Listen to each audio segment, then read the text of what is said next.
Welcome to Out of the Blank.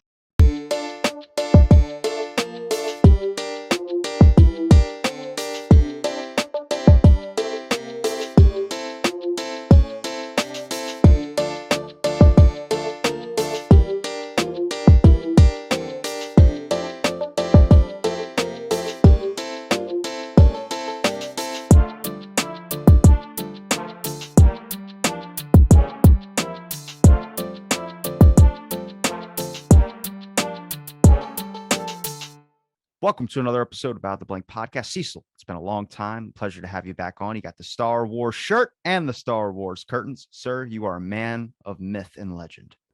That's how I roll. I love Star Wars. Not enough to know the names of planets that aren't in the movies, but I like the movies. I mean, if you watch it enough, you just pick it up. I think it's like Tatooine, Mos Eisley. I don't know. I couldn't tell you. I'm not even going to try and get. That's my other buddy's area. He's a Star Wars fanatic. But what's been going on in your realm, man? It's been a while. Oh man, we took a hiatus on wearing the Fold for a little bit, and we're trying to get it back up and running on a constant basis. And I've basically been working with our friends at the Weird Realities every Friday night on Weird Awakenings, live at 8 Eastern. In my personal life, just working, preparing for the coming apocalypse. What do you mean coming apocalypse? Well, it's not going to be an apocalypse in the sense that everybody thinks that, like we're going to be in a nuclear winter or anything, but looking at the way that the world's going right now and the things that's getting shut down and like the production of goods and things, I've been looking into getting a garden, working gardens, ammunition to protect said gardens if things go wrong and everything like that, because I don't know if anybody's aware, but this week Illinois had passed a safety act. Have you heard about this? A safety act? Yeah, starting on January 1st, 2023, in Illinois, there's going to be some non-detainable offenses, such as aggravated battery, aggravated DUI, aggravated fleeing, arson, burglary, drug-induced homicide, intimidation, kidnapping, robbery, second-degree murder, and threatening public officials will no longer be something you can be arrested for. What? Wait, what? Those are a lot of big ones you mentioned there. So no shit, you could get drunk and be driving and hit somebody and kill them, and you will not go to jail. Not immediately. Anyway, you may have to go to court.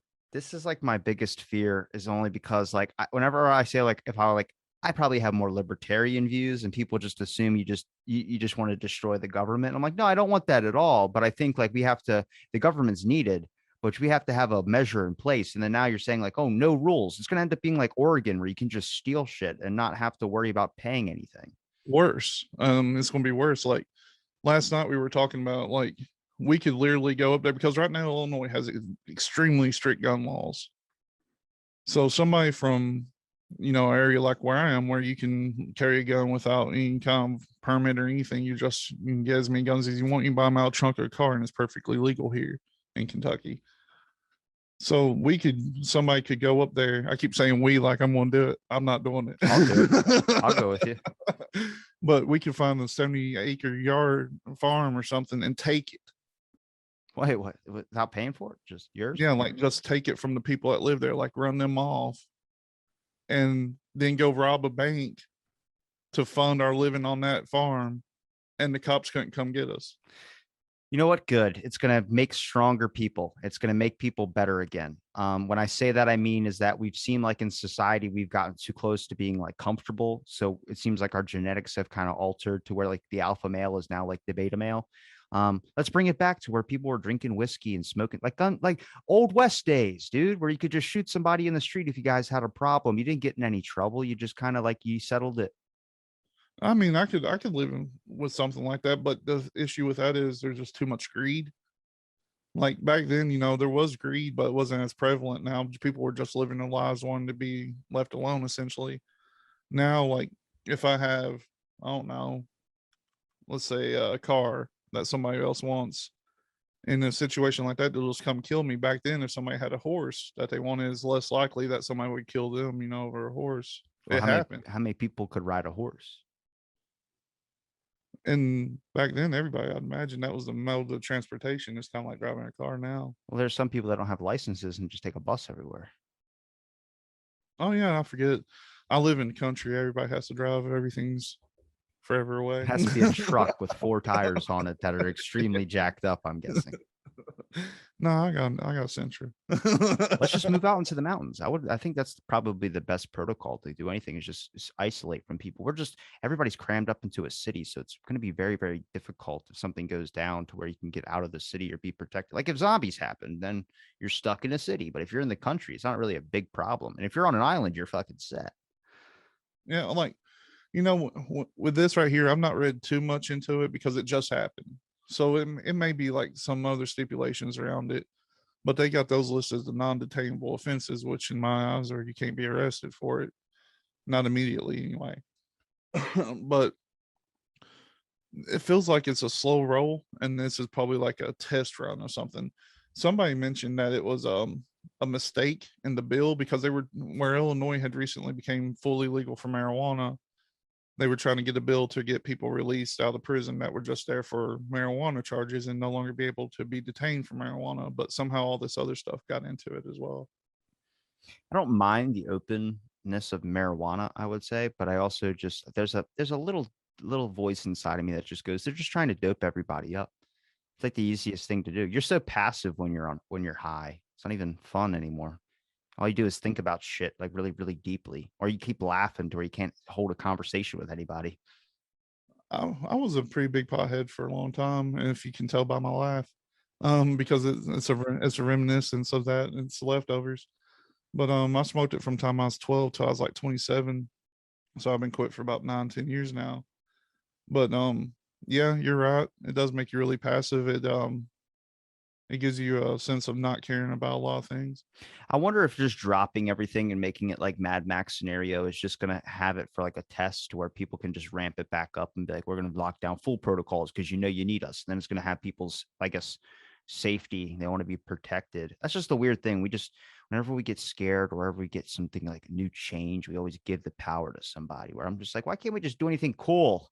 Like, go look for Bigfoot. I still want to talk about Bigfoot. I want to learn more about Bigfoot, but nobody seems to be going out and doing it anymore. We got people that do. We on that show that I did last night that you watched, Stephen Hill. He's a hunter. Has he learned anything or taught you anything about Bigfoot? He hasn't got any. I don't think he's got any good solid pictures of Bigfoot yet, but he's got solid pictures of other things like a dog man, like all kinds of crazy stuff. Dog man. Yeah, it's essentially it's a dog about 7 foot tall, looks like a wolf, 7 feet tall, 7 foot, but it's about 7 feet tall. Looks like a dog, but stands bipedal. And it's got hands and stuff. It's a dog man. Do you believe in like actual monsters like that, or you just believe that there's probably like a scientific reasoning behind why someone sees a monster like that? I think it's a combination, honestly. I forget the term for it, but some people can will creatures into existence too. So I think it's a combination of creatures that's always been here, creatures from a different dimension, maybe even Hollow Earth, if you believe in the Hollow Earth theory. Do you? Nah, I put some credence into it because of the missing 411. Have you ever heard of the missing 411? I think I was on a conspiracy show way back when I was on like episode 100 and we talked about Hollow Earth and it somehow linked in with Hitler, which is weird. The flat Earth thing also links in with Hitler as well, too. The what you're talking about is when Admiral Byrd went into the Antarctica Circle and went to Hollow Earth. He came to the land of New Schwablin, and he was greeted by saucers with swastikas on them. And Adolf Hitler. Now this is true. Hitler did fund something around $2 billion in today's money to have a group go to Tibet, to go into the mountains of Tibet to try to find Hollow Earth, to look for the ancient Aryans. That's true. That happened.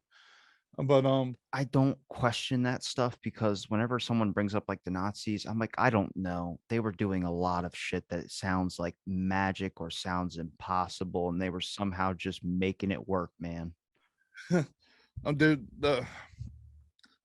So as far as we are like in our technology, I don't like to say it's because of the Nazis, but it's because of Nazis. When we did the draft, which was called Project Paperclip, and whenever we split up all the top scientists and Operation Paperclip. Operation Paperclip, yeah. Whenever we split up the draft or whatever, we got all the top scientists, and Russia got some of them and whatever, and then they just started developing things such as NASA and everything else, and that's where we're at now with everything we have. Well, Warner von Braun was the head of our space program who designed the NASA rocket, that little shuttle thing that's on like every NASA t-shirt. And he was, I think it was him that was the guy that worked at a factory. And in the factory, they would hang the 5 slowest Jews from the factory up front. And it was supposed to incentivize people to work harder. So like we had really like sick involvements and stuff like that. And I mean, people talk about the Nazis a lot. I mean, their human experimentation was off the rails, and so was Unit 731, which like never gets talked about. I've got a real bad case of the CRS. Can't remember shit as far as names go, but but there was one particular higher up Nazi, maybe Himmler, that he basically had a castle that was dedicated to the dark arts, to where they would go in there and do stuff like I that. wonder where that started. Where did they get this magical? Do you think that's from all the archaeology digs? Like I know you see in Indiana Jones, there's somehow like Russian involvement and Nazi involvement in a lot of those like deep archaeological adventures and stuff like that. But somebody came across something that had them thinking a completely different way. Like we have had treasure hunters for the longest time looking for gold and all these types of things, where they're coming across ancient hieroglyphs of curses and booby traps and things from ancient cultures. Well, I mean, some cultures were into eating people, some cultures were into just a whole different slew of stuff, where I'm like, imagine if that was our history. Like we deem this right. We Some people think that if you don't eat with a fork and a knife when you cut your pizza, then you're not normal. And that's weird to me. I like to use, just grab the slice of pizza. Well, the fact that history is wrote by man, and a lot of times that the history books come many years later, and it's always the victors that write the history. So I'm actually full blown into the belief now, to where it started as like maybe, to where now I'm like, this did happen, to where there was a land called Tartaria, an empire called Tartaria. I don't think I've ever heard of that. So basically, the Tartarian Empire existed up until probably the early 1900s, when it was finally erased from history completely, which your CIA documents talking about when the war was over, Russia was going to eliminate all history of the Tartarian Empire. If you look up now, I'm sorry, I'm out of breath. I'm fat. You're good, man. but but if you look it up now on like Wikipedia or something, they say that the Tartarians were nomadic people that just traveled, in Asia's and Eastern Europe. But there are maps that's been discovered that shows that Tartaria, as far back as like the 1300s, even before, was a vast empire that was Asia, Eastern Europe, parts of Africa, North America, and South America. They were spread across the world, and they had this highly advanced like technology, which this can be tied into the World's Fairs back in the day too. Have you ever seen pictures of the World's Fairs from like the early 1900s, late 1800s? Everything looked like Roman architecture everywhere. And they say that they built these in like 2 years, but today you talk to modern developers, they say it would take at least 15 years to build anything close. So basically, there's a theory that there was a mud flood, where these things have always been here for thousands of years, but we dug some of them out and some of them were just there. But the history books have been changed to make it to where they're no longer there. Now, every one of the World's Fairs ended like the buildings, if they were not tore down, they were set on fire. Every one of them. Was it a point just to eliminate them from the world's, like just their significance in general? Exactly, because a lot of people think that, Stargates, even what Stargates, star forts are. These forts that sit on like well, forts that they say that were built for defense and things, they look like stars. Apparently, the Tartarian Empire used an electricity source that was powered, that was like a vibration essentially. Have you ever seen a fireplace that looks like you couldn't start a fire in it? I've seen many fireplaces that look like you can't start a fire. They're Start like a really fire. shallow, and there's no chimney or anything. Yeah. All right. So basically, and these are in houses that are usually more than 100 years old. And what it is, they believe that these houses were getting this energy from star forts and from like beacons and things like that to heat the house, essentially. There's a lot of cool things in it. Now, the Tartarian Empire, too, you've heard of giants, like the tall giants with red hair and double rows of teeth and little people. It's probably one of my favorite topics, but nobody ever wants to talk about it because I'm just so clueless. I can't find a giant expert. I've looked into the Smithsonian. Apparently, there's a conspiracy with the Smithsonian that apparently they're covering up a lot of this giant talk stuff. They're the ones that were in charge of doing the archaeological digs for giants' bones. And it turns out that from, I guess, a whistleblower or somebody had exposed that they had these really giant long femurs, but they didn't include it into their history books, or they didn't include it into what they found research wise. And this person exposed all this. And the Smithsonian, I think, was under a scandal for a little while. And the only reason I can believe that is I had a guy on here, Chris Pope. He was probably the first time ever I've had a guest come on twice in a week. Because usually I wait some time for them to come on. But his first episode, he's like looking at me like this, like squinting like this, going like that. And I didn't know this at the time, but he messaged me when I messaged him like a couple days later, telling him his episode's going up. And I'm like, hey, man, I got your episode going up. I'll make sure to tag you. And he goes, Rob, something has happened to me. And I'm like, what's wrong? He goes, check this out, and sends me a newspaper clipping. And the newspaper clipping says, man restores vision after 40 years. And I go, wait, your vision's messed up? He goes, did you see in the first episode I did with you, my eyes there, I was trying to, I can't see this. His one eye was blind. And he said, as he was talking to me, his vision started coming back. Wow. And so then the next day he's on his newspapers and everything. What happened is he had a firework blow off in his, like up here in his eye. So they put mesh to hold his eye up, but he couldn't see out of it. And he's been blind in that eye for 40 something years. So he came back on and explained it. He showed the newspaper and everything. I think it was like 887 or something like that. And he was like, yeah, this is the first time ever. He goes, and it would happen when I was talking to you, my vision just started coming back. And then he went to bed, woke up, and he could see perfectly out of his eyes, and doctor can't explain it. But the whole point to that is what he does for a living. The why I had him on a show is that he goes to the River Mary, and it's in the UK, and he goes to iron bog sites and he looks for these iron pieces of metal. And it turns out that finding iron along this river, that the Vikings were actually there earlier than when they were actually dated to be there. And the reason why is because the UK doesn't like that side of their history. These roots that they have with linking in with the Vikings, a lot of the Viking kind of customary things are very, very brutish and very, very unprofessional, like wouldn't be good for the history books. So they've just completely neglected, like he's gone to research sites, he's talked to like scientists, he's tried to get this publicized, but nobody's willing to accept the story because they just don't like this dark part of their roots of their part of their history. So, I mean, yeah.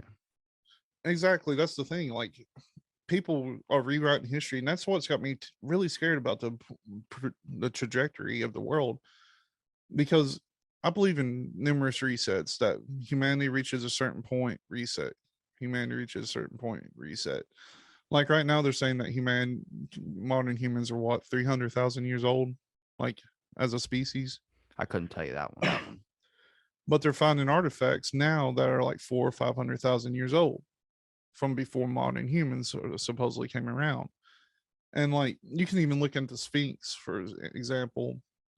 Everybody assumes that the Sphinx was built when the pyramids was.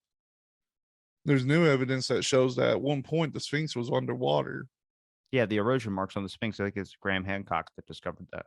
So I believe that there's a rotation that the Earth goes in, not based on anything, just what I think. Because right now, what's happening in the Sahara Desert right now, it's flooding. And so it's like every other, like Pakistan's flooding right now. There's all kinds of those countries that are desert that are currently in floods. So I think that everything's starting to rotate back around. So like, underneath the sand and everything in the Sahara Desert, they found basically an old forest, like a rainforest.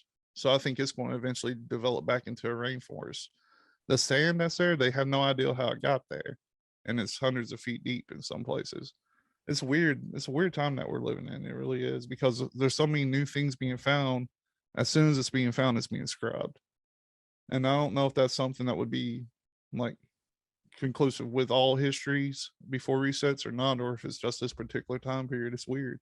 Well, despite whether you believe in climate change or not, I've talked to both sides of climate change is happening, climate change isn't happening, just because Well, to climate understand that. change does happen. Yeah. Well, so when I was talking to one of these guys who study biofuels, he mentioned that apparently we're due for another, like ice age. And I'm like, wait, I thought that was a conspiracy. He goes, no, the earth does go through these changes and these shifts and all this. So I mean, it's not out of the realm of possibility. I mean, I've talked to someone who studied the earth's magnetic core and talks about how this thing has this random fluctuations and points that can mess with a lot of yeah.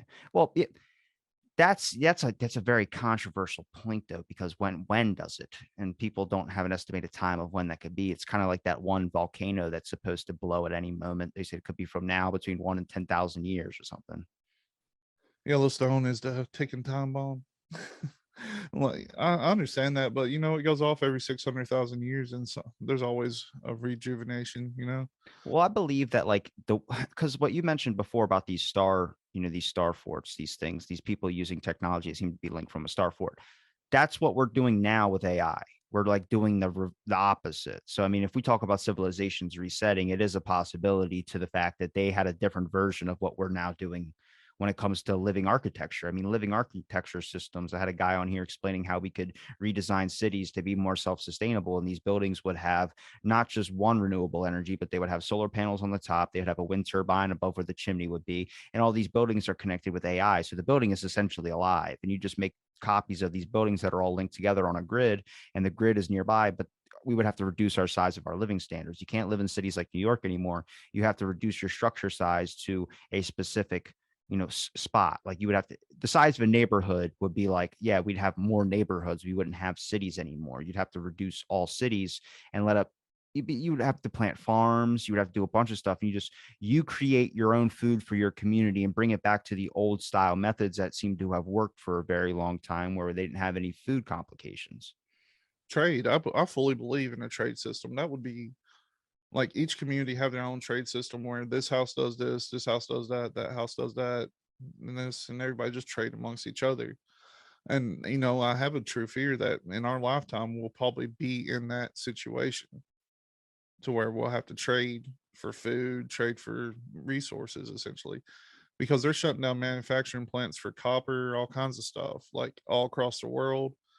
I know people's like livestock places burn down all the time, but this year there's been like 60 or something.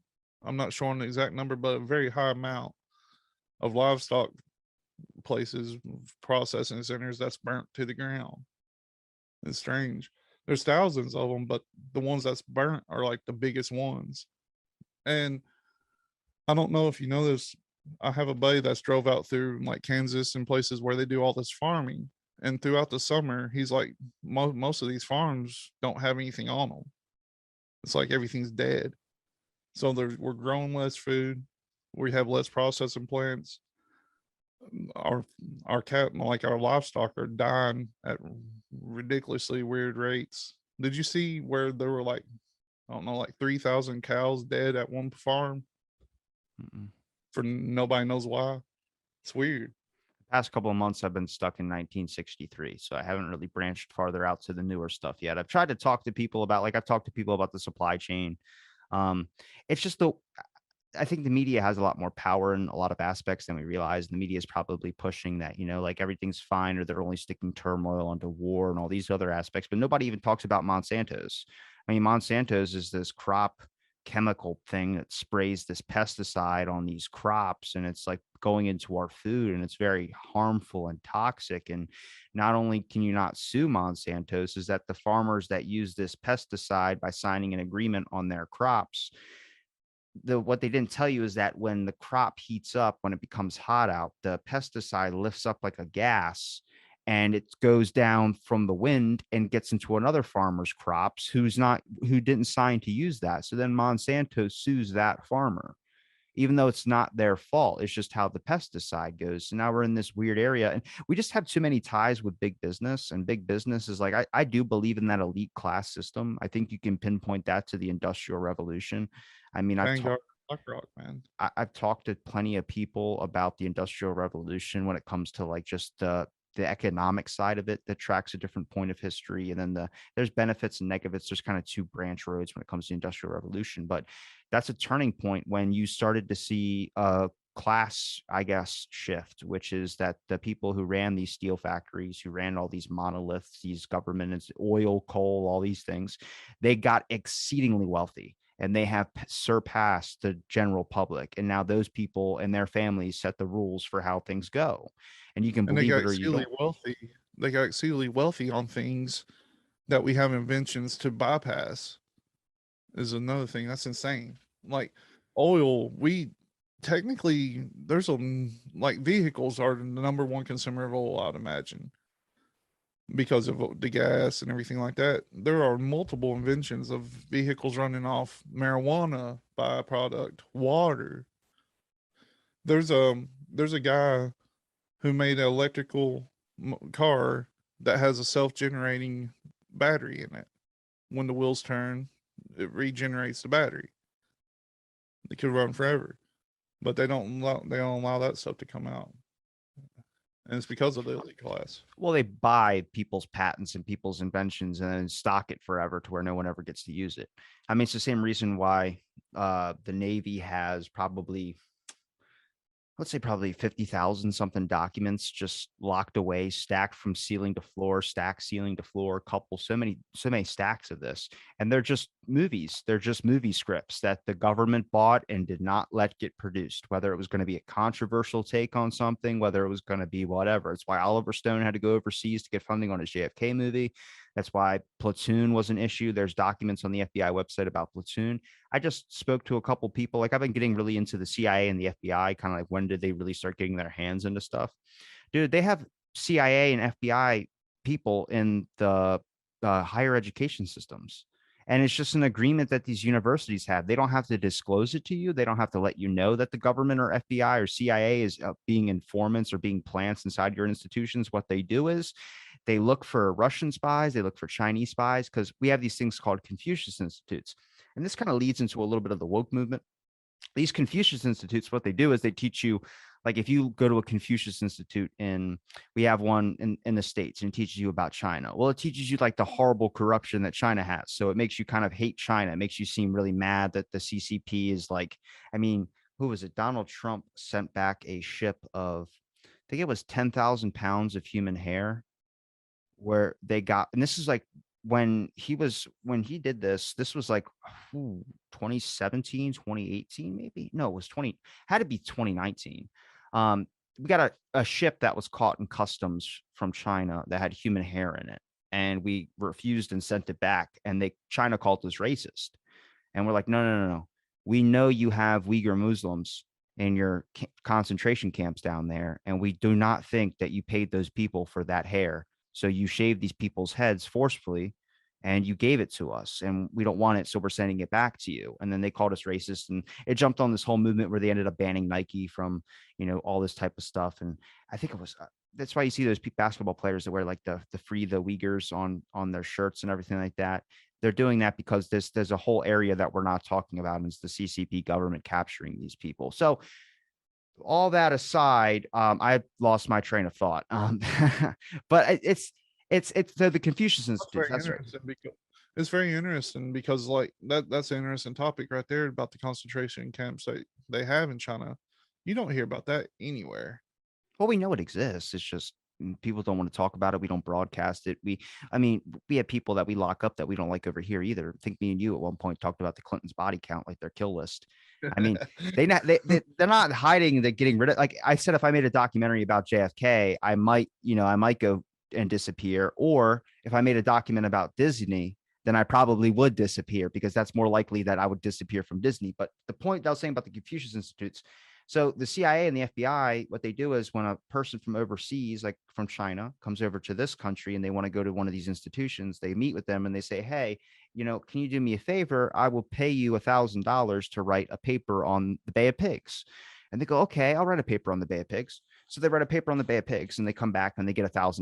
And then a week later, the guy comes back and goes, hey, can you do me a favor? I want you to go over back to your country and I want you to spy on the government over there. Let us know what's going on in your institutions over there. And I don't want to do that. Well, you already accepted government funding once. So we can actually pin you for taking government's money and now refusing. It's like, what? And it's like, you realize that they can flip the script on you. And what they did to this one guy was, this one guy worked at in Florida. He was from China and he came over here and he was taking classes, was trying to, like, I think he was getting a teaching degree or so, something like that in foreign policy. And they said, hey, you have a couple of outstanding debts. So we can take you to jail right now with your outstanding debts, or you could do us this favor and go do this. And that's how they do. They get leverage on you and then they do this.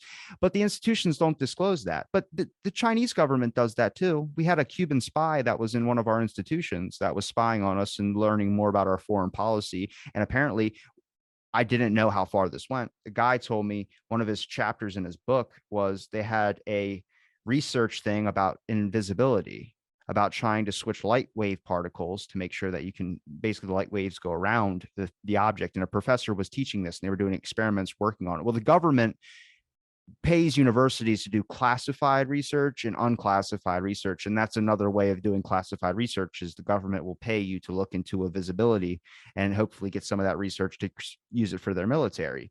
Well, that's a real thing. Universities don't have to disclose. They don't have to tell students that they're doing that. Well, they found a Cuban spy in this. So it just made me looking all over the place. We're like, damn it. Like, is anything real anymore? Like, we know that parents can pay to have their kids go to school at Harvard. Parents will fund $500,000 if they're rich. So, hey, my kid's submitting an application, make sure he gets through. We know that people cheat the system in that sense. And then you find out that everything's kind of rigged. I mean, really, the world, everything is rigged. Like, and it's like we're on a weird comedy slash horror slash dramedy script at the moment. Like everything, because everybody's terrified. Like, not everybody, but the country as a whole is terrified. And then you have all the drama going on, with the upper government and other countries, and are we going to war or not? And that leads back into the fear. And then you have, somebody, I don't want to say his name, but he's the top of the chain, who's basically the comedy relief. He'll be standing there giving a speech, Oh, mess Biden. up, and then, he'll Why do you hear say ice his cream name? truck rolling around, and then Why run after and don't you get, say his name? oh, Biden there. I, I probably stand in the unpopular side where it goes, I don't believe that the president has any power. No, I think it's a deeper state thing. I'm starting to realize that a little bit more with how everything starts working. I mean, if I just give you the argument of, do you think a guy who gets elected for 4 years in office compared to someone who's been a part of that administration for 20, 30 years, who has, he's a who, comedy relief. yeah, well, it's not, it's just every president's a fucking comic relief, man. There's just, I hope one president slips up and we get to see the really weird shit in the government that goes on that nobody talks about. And that's like, we know George Bush stole Geronimo's skull, or his dad stole Geronimo's skull because he's part of what is it? You know what I'm talking about, right? Skull and Bones fraternity, like to do stuff with that. We know that shit exists. So it's like, why are we like not talking about that more? And it's like this one area where the media just wants to fuck off for the rest of the day. They don't feel like talking about it. Well, and I fully believe that the president has zero power as well, and I think that they're literally just there as a figurehead. Like, look at this guy, he's in charge. Because, like you said, which Biden was in office, what, 50 years before he became president. So I think that he got to a point where he couldn't make any decisions, and they're like, "Oh, let's just make him president." like, I don't know about like that. I don't I want to get think too much on him. somehow we became like how NASCAR is, where we have sponsored jackets of all these big business corporations that are somehow sponsoring people that are supposed to be running the world, which is, it's just why I'm so interested in just like government stuff, but I'm also interested in like ancient history because I feel like you can learn a lot from your ancient history. And what we learn about now, where we're hiding, like we knew back then that they chose to hide certain parts of ancient history. The ancient history people did. And you start looking like, okay, well, so we're not that far off. Like it's not just 2020, we're all just insane. We've always kind of been this one area of needing improvement, but nobody ever talked about it. Well, that plays into the Tartarian Empire that I was mentioning earlier, because China built the Great Wall of China, to keep the Mongolians out, like Genghis Khan and all of them. But why would they build a wall to keep people out, but the only portholes to shoot arrows out of is facing inland toward China? Wait, what? So now this blew my mind because I never knew this. So the Great Wall of China, they built the Great Wall of China to keep everybody out. Now there's a theory now that it was to keep them in because the portholes to like defend the wall is facing inland, not out. So why would they do that? Do you think it was just a construction error, like that you had one job thing, and then just put the portholes on the wrong side? I would ask the question, how big is the wall to where you can make that big of an error to where all of it's messed up like that? Exactly. So that's strange because I was always raised up, they built this to keep them out. Well, they're shooting back into themselves. So why that doesn't make any sense. I probably believe it to be to isolate them from everybody else. It could be just someone got in with the. I mean, that's like, why does China have a wall in the first place? Well, obviously, it's not just to look cool and look big and superior. It was to isolate themselves from the outside world, to be able to monitor stuff. I mean, that's how all civilizations are built. You see a castle, there's walls around the place, and they have one entrance and one exit. That's a big accomplishment, but also one of your biggest flaws. If someone just tosses a Molotov over your thing, you're kind of screwed. That's why they built everything out of stone so it didn't catch fire. That's the reason I love where I live, like in particular, because it's strategic. There's one way into our road, and I live on top of a ridge. So it's pretty dope. Do you have do Like you, you do you can have only get here one way. do you have a moat and some castles? No, no castles, but we got a line of fire, I believe, is would keep people out. But we have everything on this road. We could trade and we could literally live on this road and not have to move outside of it to live. But yeah, history, man, is strange because like the Tartarian Empire, there are some things about it that I'm still like that's not possible, which is they believe that mountain ranges used to be castles, but they melted. Wait, what? Yeah. Yeah, there's some Tartarians that believe that the mountain ranges you see, like Rocky Mountains, they used to be castles, but they melted with extreme heat or something. Um, there's one where they think that Titanic was about 800 years old and they sank it to hide Tartarian technology and things like that. That's the more I'm gonna say, fantasy stuff. But the first one you said made a little bit of sense because they thought that one beach was like just really a different type of sand, but then they realized that it was a bunch of bones, that people's like crushed skulls and all these piles of, I guess, bones on top of each other that were crushed down. what I'm gonna do when we get done, send me your PO box and I'll send you a book to read through, Is it and we'll about talk about. Tartaria? I mean, we'll talk about it some other time.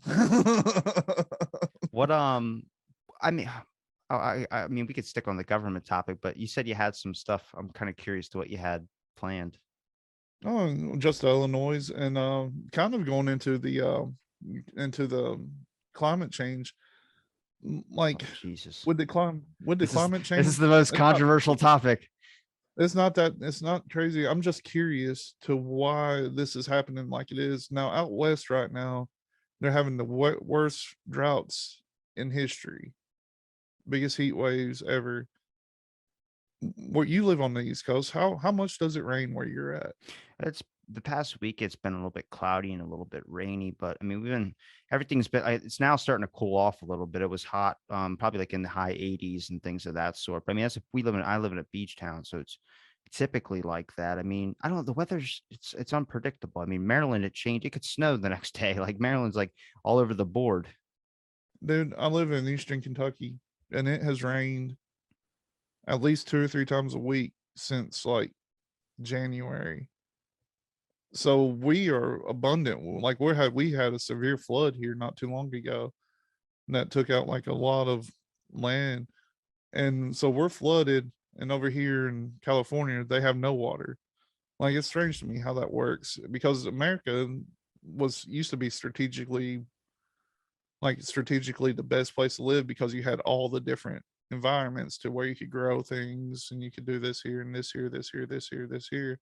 Now it's starting to be like this is going to be the desert and this is going to be like a rainforest. It's weird. I'm surprised we haven't found better ways to weather manipulate yet. We had projects for that way back in the day of flying jets over hurricanes and dissipating particles into the hurricane to shrink it down. Well, and people still kick back on the fact that the weather can be controlled, even though in the news, Dubai made it rain to cool it down like last year. That happened. I didn't They know that. cloud seeded to make it rain. So I mean, it's obviously real, but people, when you bring it up, they're like, "That's impossible." Well, I mean, the easiest example of weather manipulation is what we do every single day whenever we build a building or we make a land. You insert a palm tree where there's not supposed to be a palm tree. We humans have always terraformed their areas. I mean, that's the whole point that the rainforest even exists. The rainforest is not natural. The rainforest was created by Native American people cultivating and terraforming the land. And they planted, I think, a couple of those trees that were there. I pulled up an article and read it on here one time. Um, you can look that up. That's real. And people think that this rainforest, oh, the rainforest is diminishing. It's like, well, it wasn't originally there. Like the original template of Earth looks nothing like what we have now. Like if you look at the age of the dinosaurs, where it was extremely hot and planets were huge, CO2 emissions were off the charts. I mean, it's not good for human life, but I mean, every climate person I've ever talked to will tell you the Earth's not going to die tomorrow. The Earth will be here longer than we ever will be. It's just what conditions are we going to be living in? Well, I fully believe that we have some form of impact on it. I We really do. definitely do, yeah. Like, I mean, pollution. Like, if we wasn't around, you wouldn't be eating microplastic all the time if you eat something out of the ocean. You know, but as far as like the climate change, I mean, that happens. It's happened time and time again. It's going to continue to happen until the sun explodes or the earth does. I mean, that's just something that's going to happen. And I don't know, man. Like, I really hope that I wish that I could get a time machine to go into the future to see how far we evolve. But I feel like we're going through a de-evolution at some point. That's what I said about the alpha and the beta thing. Yeah. Going back a little bit. It's just the comfortability factor. It's a little bit easier to survive than it was however long ago. And that's not no, I mean, it's not new. We just don't talk about it. We don't look at those type of aspects of stuff. But people aren't working out like they used to. You didn't never had to go to war, so you never had to worry about being in shape to fight in a war. But our intellect is getting up there, I hope. But it seems like at some points we're just taking two steps back. I'm the picture of a comfortable life. I'm fat. I'm lazy. Yeah, I'm but I like, bet you're resourceful though. I know how to do things, but it ain't going to help me if I have to run 5 miles. You know what I mean? Like if you did a poll out there in the world to depend on how many people could change their battery or restart their car or change or just being able to diagnose an issue with their car, even put oil in their car. There's a Something as large simple as drive a stick shift right now. Like, I know very few people that know how to drive a stick shift vehicle now. So I mean, is that society evolving in a way that we don't need have those problems anymore? I mean, for me, it's dangerous to have every single car run off this new computerized system. What happens if there's like an electromagnetic issue, or there's something that goes on and all technology basically fails? I mean, we're fucked as podcasters, but at the same time, it's like the world's kind of in this whole situation where every war now is being talked about fighting with cybersecurity. Encryption issues is a big one. Well, what happens when everything goes away like that? If solar flare knocks out, I mean, Arizona had it at a point where they didn't have Wi-Fi for like 2 weeks. Yeah, exactly. The solar flare is the one that everybody always goes back to, and because those, if you believe, which I'm getting more off of the flat Earth theory. The more I think about it, I think that the world's bigger than what they say it is. But as far as flat Earth, I'm getting more skeptical about it. But Is if the is sun that your is giving point? Is flat Earth? I thought birds weren't real. Are you still on that one? uh, They publicized that way too much to where I was like, I can't get with it now. It was cool when it was like kind of exclusive to be a birds ain't real guy. I still kind of think that some of them are some kind of listening device because I still believe in simulation theory. I mean, look, I pulled up an article on here that was a government document about the CIA looking into gateway experiences and talking about that they think there's an energy projection field around your consciousness that people are projecting out, and that this whole reality that we're in, it's like the simulated universe or something like that is the theory that it's called, or the holographic universe, whatever it's called. There's governments talking about that and doing experiments on that and have good documentation on it to think that this could all just be a projection type thing. And I mean, when a government document says it, that's one thing. But if we get into the aspect of like, I mean, I don't know, the simulation stuff really gets me. I think when we talk about birds aren't real, I think there's good evidence, not good evidence to say that birds aren't real, but there's good evidence to show that like the government made a thing called Animal Kitty, and the kitty was a CIA basically surveillance thing, and the cat got killed by a taxi, and it was like $20 million down the drain. But the government has always created animals or had little mosquitoes or some types of bugs to blend in and camouflage. It's all espionage tactics, but I definitely believe birds are real. And if you don't believe that, on that one other thing, that podcast I did last night, they have a whole crew, and one of their crew members used to be a CIA agent. He talked about a event where they showed those little bugs like that. So yeah, they exist. But I don't know, man. It's the world that we live in could be thousands of things, but I don't think it is what they tell us it is by any means. Just because, and I've even went back from, because originally I was a full blown, like, I don't want to call it atheist, but I didn't believe in anything, period. I guess that is atheism. I've circled back around to where there has to be some form of a creator. I don't know if it's like a Christian God or whatever, but there has to be some form of a creator, because nothing makes sense without one. Even if it's a simulation, who's the creator of the simulation? It's weird. Oh, but one thing I am terrified about right now, which I hate to be a black pill type person, but I feel like if you don't have a garden right now, you should be growing one. I thought a lot of people tried that during the pandemic and then kind of gave up on it. It was like being a sourdough bread maker or a TikToker. A lot of people hopped on that trend, and it seems like the TikTok one's the only one that survived, even though they've openly admitted that China has been stealing your data and shit through TikTok. Have you read about the differences between our TikTok and the China TikTok? I haven't read the differences, but I warned about using TikTok from the very beginning. I've never advocated for it. I've never really used it because from that CCP podcast I listened to, that was a whole area around episode 800 and 900 where I was very interested in the CCP. Yeah. Well, apparently their TikTok is like more motivational. Like, it wants you to be like, live a good life and things like that, opposed to where ours is like somebody throwing a milkshake in a drive through or something. There's stupid shit like that. Also, Like things we would do when we was kids. well, I mean, look at the projection of anime. Anime started overseas and then it came here. And it was one thing that really adapted to our culture that kids and Dragon Ball Z, all these things really, really liked. I mean, I just saw the Dragon Ball Z movie in theaters, and there's a dub version and a subtitles version. If you watch the dub version, it's terrible. It's not accurate in the way that they're saying it at all. But that's the thing that's like, okay, well, it's not going to abide to America. They're going to make it for their people, and they might make it adaptable for over here. But there are still some animes like Naruto and all those that they don't transfer over to English. They have certain ones that are English, but a lot of them are still in the original Japanese or Chinese or whatever you want to say. I mean, that culture always comes here. Their culture right now is in an area where if you want to look really at a time machine, that's your best bet. Right now, they're making robots and they're in relationships with robots. I've talked to people in AI and transhumanism that go, I don't know why. That's a weird thing that they do, but we think of it because it's weird because it doesn't happen over here. But wait till it does come over here and it becomes normal. Like an iPhone is normal now. Android's normal. All these things are projections, TVs talking to you. All these were things that went over there first, and then they became here. So it's like robots are definitely, it's in this technology age that we're going for, which is so dumb to put all your cards in that basket. I know it's a benefit, but what happens if something seriously like an electromagnetic thing happens and then everything just shuts down? You don't have backup supplies if the whole machine won't turn on.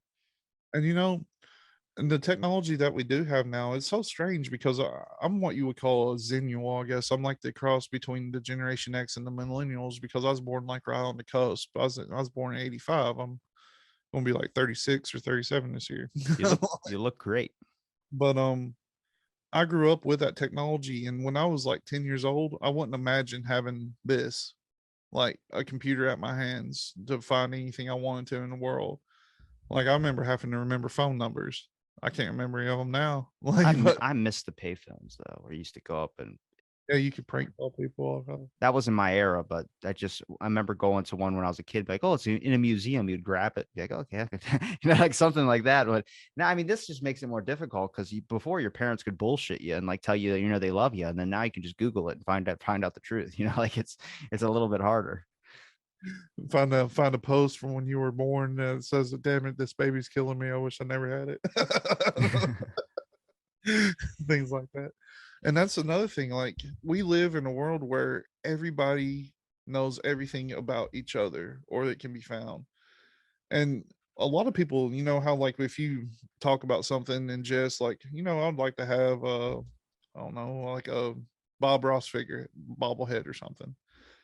And you go on your Facebook and right there it'd be Bob Ross bobblehead. People's like, it's listening to me. It's not listening. I believe 100% is predictive data, like predictive thought, because of all the data they have about everybody. No, it's 100% listening to you. Um, I know that for a fact. When I was sleeping one time, when I woke up, my phone gave me ads for sleep apnea medication. And I was like, what? And you start to realize that your phone was now predicting you having sleep apnea before you even knew, or someone told you that you were sleeping a little bit funky. They do listen to you. Alexa listens to you too. They've used Alexa in court cases before to pull out recordings and stuff. But of course, it has to listen to you. Your phone has to listen to you, because when you say "Okay Siri" or "Okay Google," now what they do with your data, I don't think they're monitoring all this, but they know that the FBI can tap into your phones. The FBI can do whatever they want. They can surveil your fucking mail if they wanted to. You know, I think it was the 70s, the CIA, around when Watergate happened. William Colby exposed the CIA for doing unethical things, reading people's mail, tapping people's phones, so much stuff that was going on. And the CIA, if you look it up, talked about they would never recover from this. Well, around this time period, this was also when we were, like, kind of links in with JFK a little bit. There's these things called Fair Play for Cuba Committee. And Fair Play for Cuba was these communist papers that were in support for Castro and wanting, like, they were activist things. And it's what Oswald was. Well, they weren't just Fair Play for Cuba papers. There were Fair Play for Vietnam. There were Fair Play for every single thing that happened to be in overseas issues and going to war that people were activating for or being activists for. Musicians are popular. That's why you see a lot of musicians die of like a drug overdose. What is that? I don't know. But when you get into around the 70s, when all this Watergate stuff came out and was all exposed, they stopped infiltrating institutions around that time. And people thought, okay, well, they're not going to do it anymore because they were exposed once. They're never going to do it again. Well, they kicked back up around the time of like 9/11. The universities let them back on campus to look for spies because of how important a tragic event like that was. And now you get into this area of just using the best of a bad situation, and it kind of like gets into this controlling aspect. Well, right now what we're dealing with is that a lot of our reliance into technology is built upon these business corporations that have, now it's not, you're not reliant in government anymore, you're reliant in business. And Google is a very bad place to keep your business or keep all your reliance on. For sure.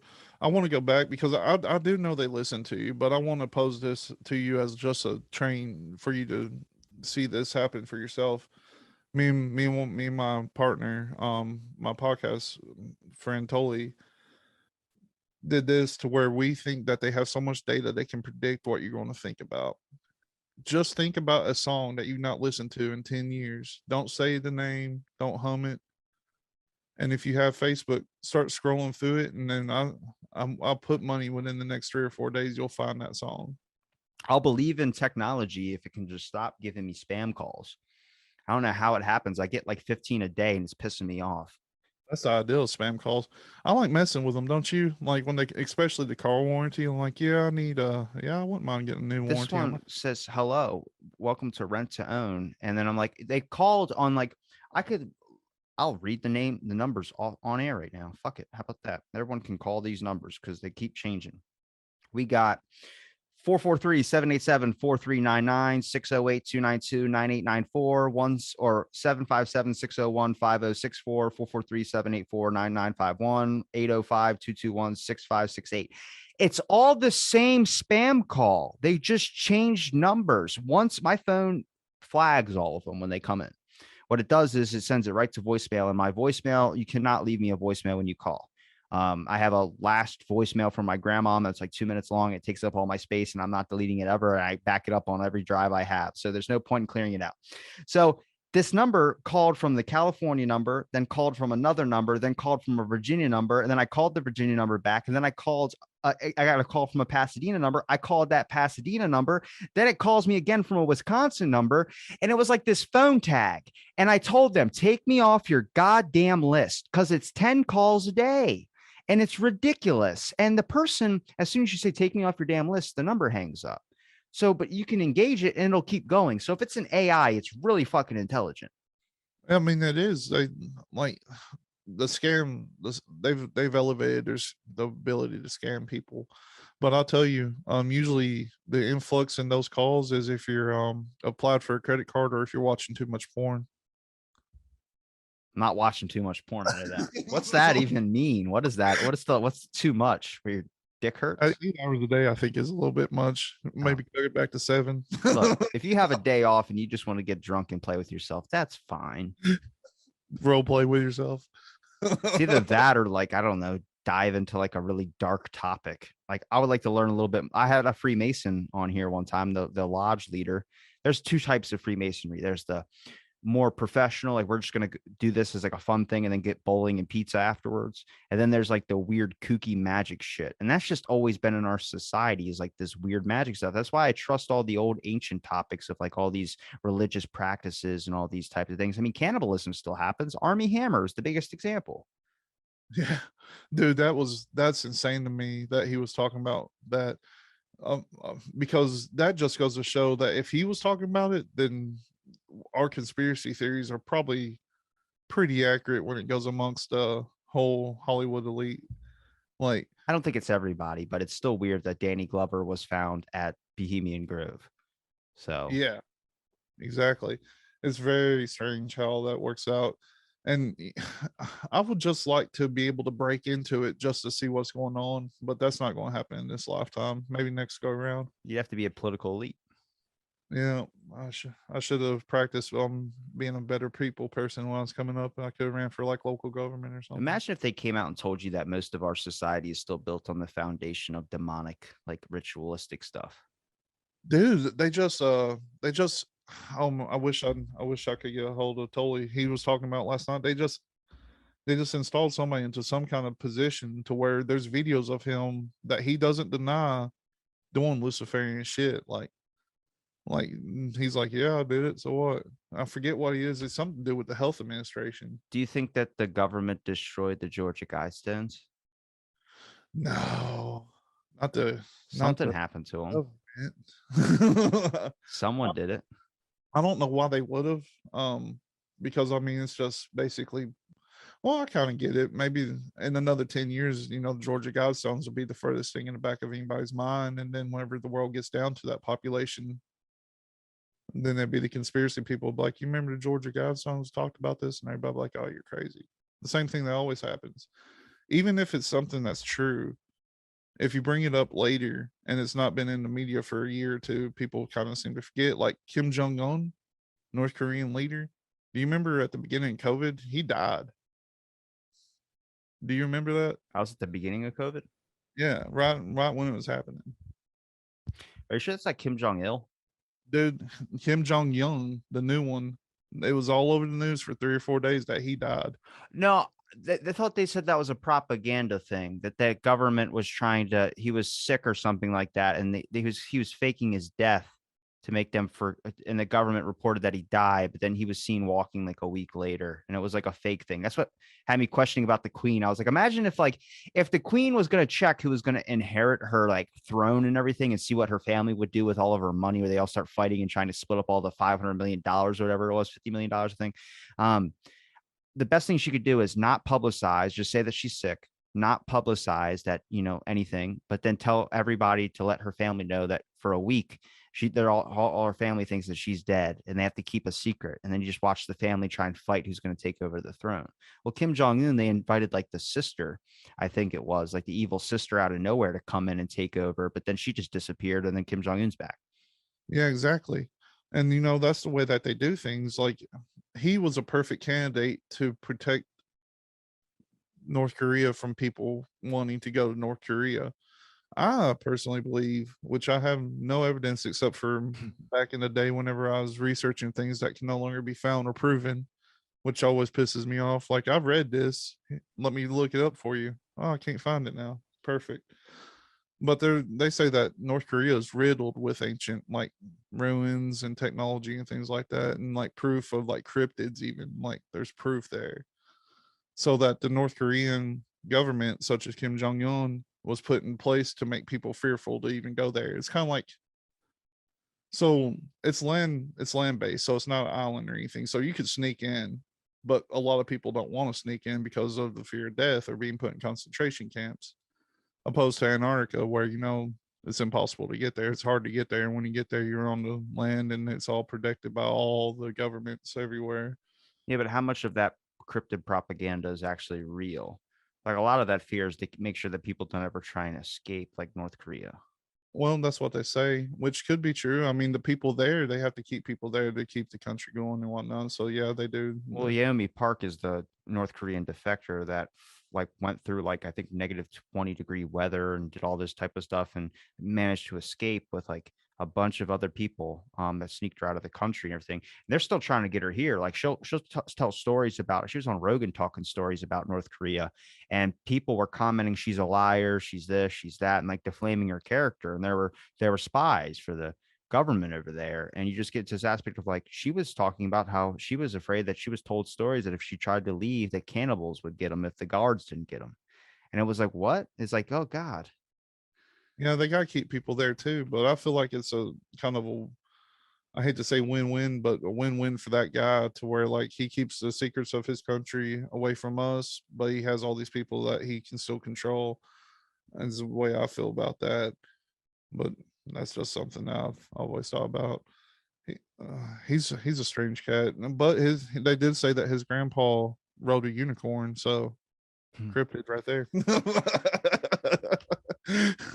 Got me on that one. I mean, it's just got to be weird to be that type of person that's involved into like a royal family. Like all those royal families freak me out. Like imagine what your life has to be like being a child and just being like everyone's doing every single thing for you. You're flying private jets everywhere. Like when I saw when the queen died and the princes and everyone was all getting out of the airplane, everyone's saluting them, and I was like, I know, like I think at this point she was in the hospital and they were going to check in on her, and I was like, I know in their heads they're probably thinking if she dies, what our life's going to change forever. Like people aren't going to treat us the same. I know so many people that were putting up, oh, sorry for your loss, but at the same time, I knew friends. I think you listened to the episode with Phil where he wanted to demolish the monarchy.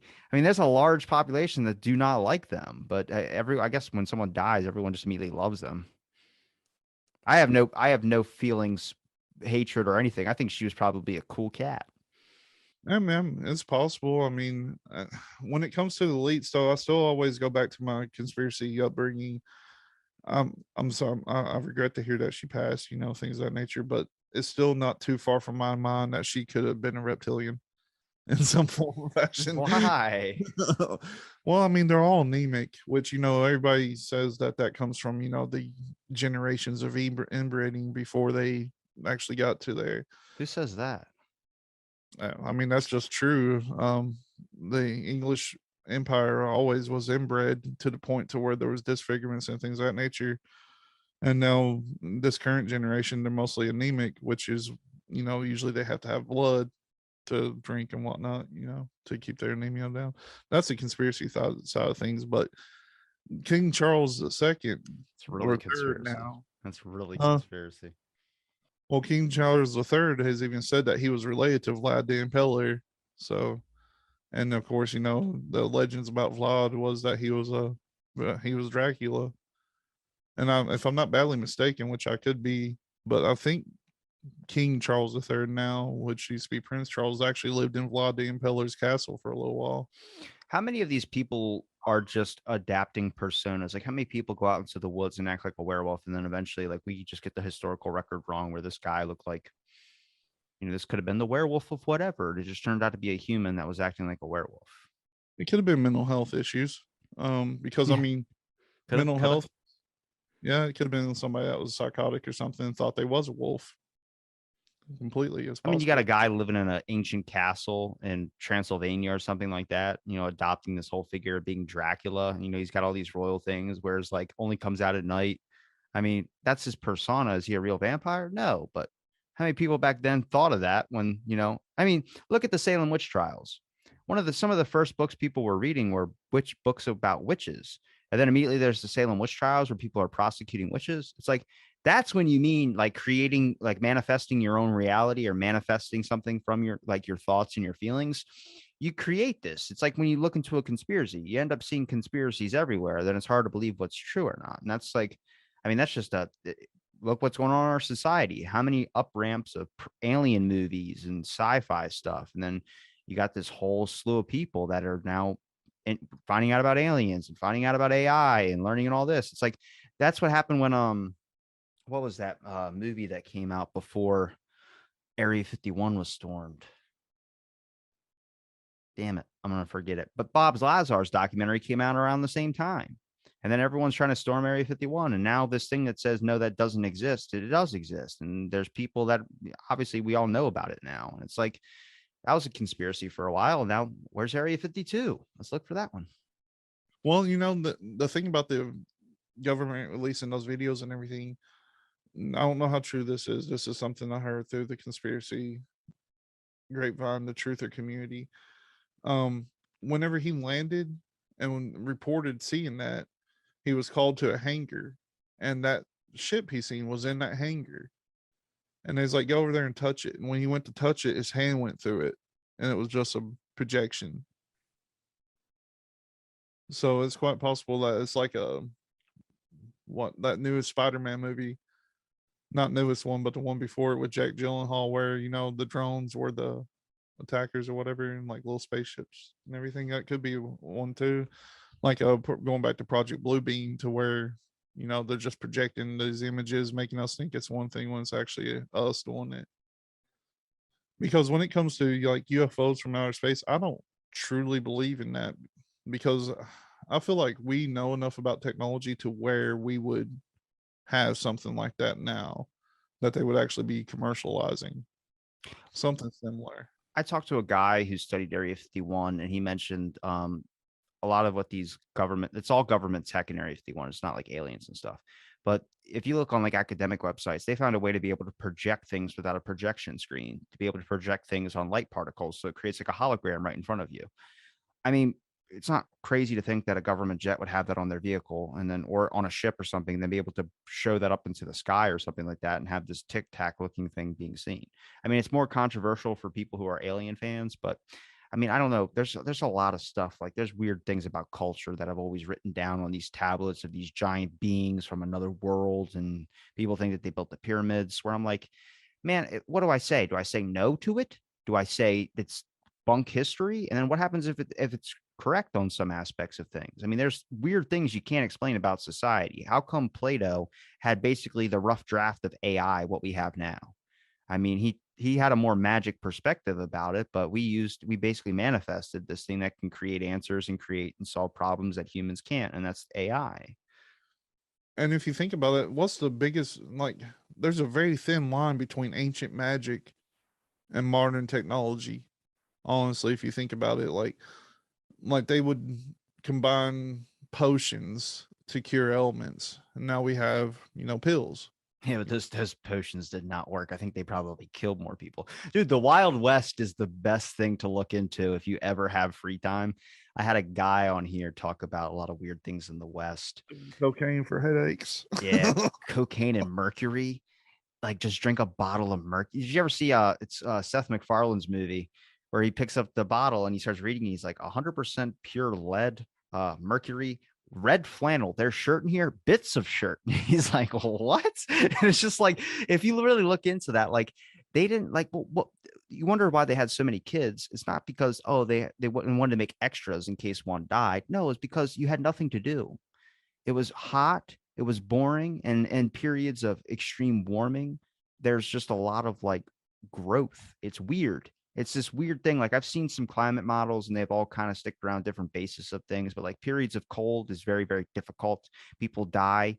It's why the elderly like to be kind of cold in a sense. It's not that they want to die. It's just that that's how they need to be, because normal people, we room temperature's fine. To them, that might be too hot for them. There's it's just weird. Like it doesn't make a whole lot of sense if I don't show a graph to explain it a little bit. But in periods of cold, people freeze to death. People become more, I guess, lazy and more kind of shut in. They don't want to move a whole lot because you're conserving heat. But in periods of hot, people need to move around. They need to cool down. They need to do something. They need to get moving. They need to get out of like not stay in one spot or they'll fry. And if you look at periods of warming or periods where there was just significantly hot, the Wild West is a good example of why people had 8 or 9 different kids. They just fucked all the time. They had nothing to do. You know what's so strange about that in the country where I live? Like, it's strange, but a lot of people's birthdays are between like August and November. And the reason I think that is because of the winter months back in the day. There was nothing to do except bang it out, If and then people's birthdays are in August and November, it just proves my point because it takes 9 months to have a kid. So it doesn't mean that they're banging in the winter. It means that they're banging in the summer, and then their baby's born in the winter. well, 9 months. So August, September, October. It stays cold up until February and March around here. I don't know about you. Okay, it's good recovery for you. Well, I mean, it just proves my point. It's usually around the summer months that people are, take more clothes off, and that's usually when things start to happen. And then it's why there's a lot of winter birthdays and things of that sort. Cold periods are not times of growth. There are times when crops die. There are times when floods, not really floods, but I guess more significant would be floods when it's colder out. Ice issues, weather issues definitely are a little bit more difficult when it's freezing cold out. When it's warm, it's a little bit different. And I mean, it makes a little bit of sense. I also think that if you look at the Wild West as well, too, I mean, people died like crazy, man. Like the average lifespan was like maybe 30, maybe 25, 27. Man, could you imagine? You know, I'm last time when we talked, I never really listened to Joe Rogan. I told you that I was like, I don't listen to him, but I started listening to him a little bit, and I was listening to him the other day, and he was talking about how he believes that the first person that's going to live to be 150 years old is alive right now. Do you think that's true? That there's one person out there that can make it to 150. Yeah.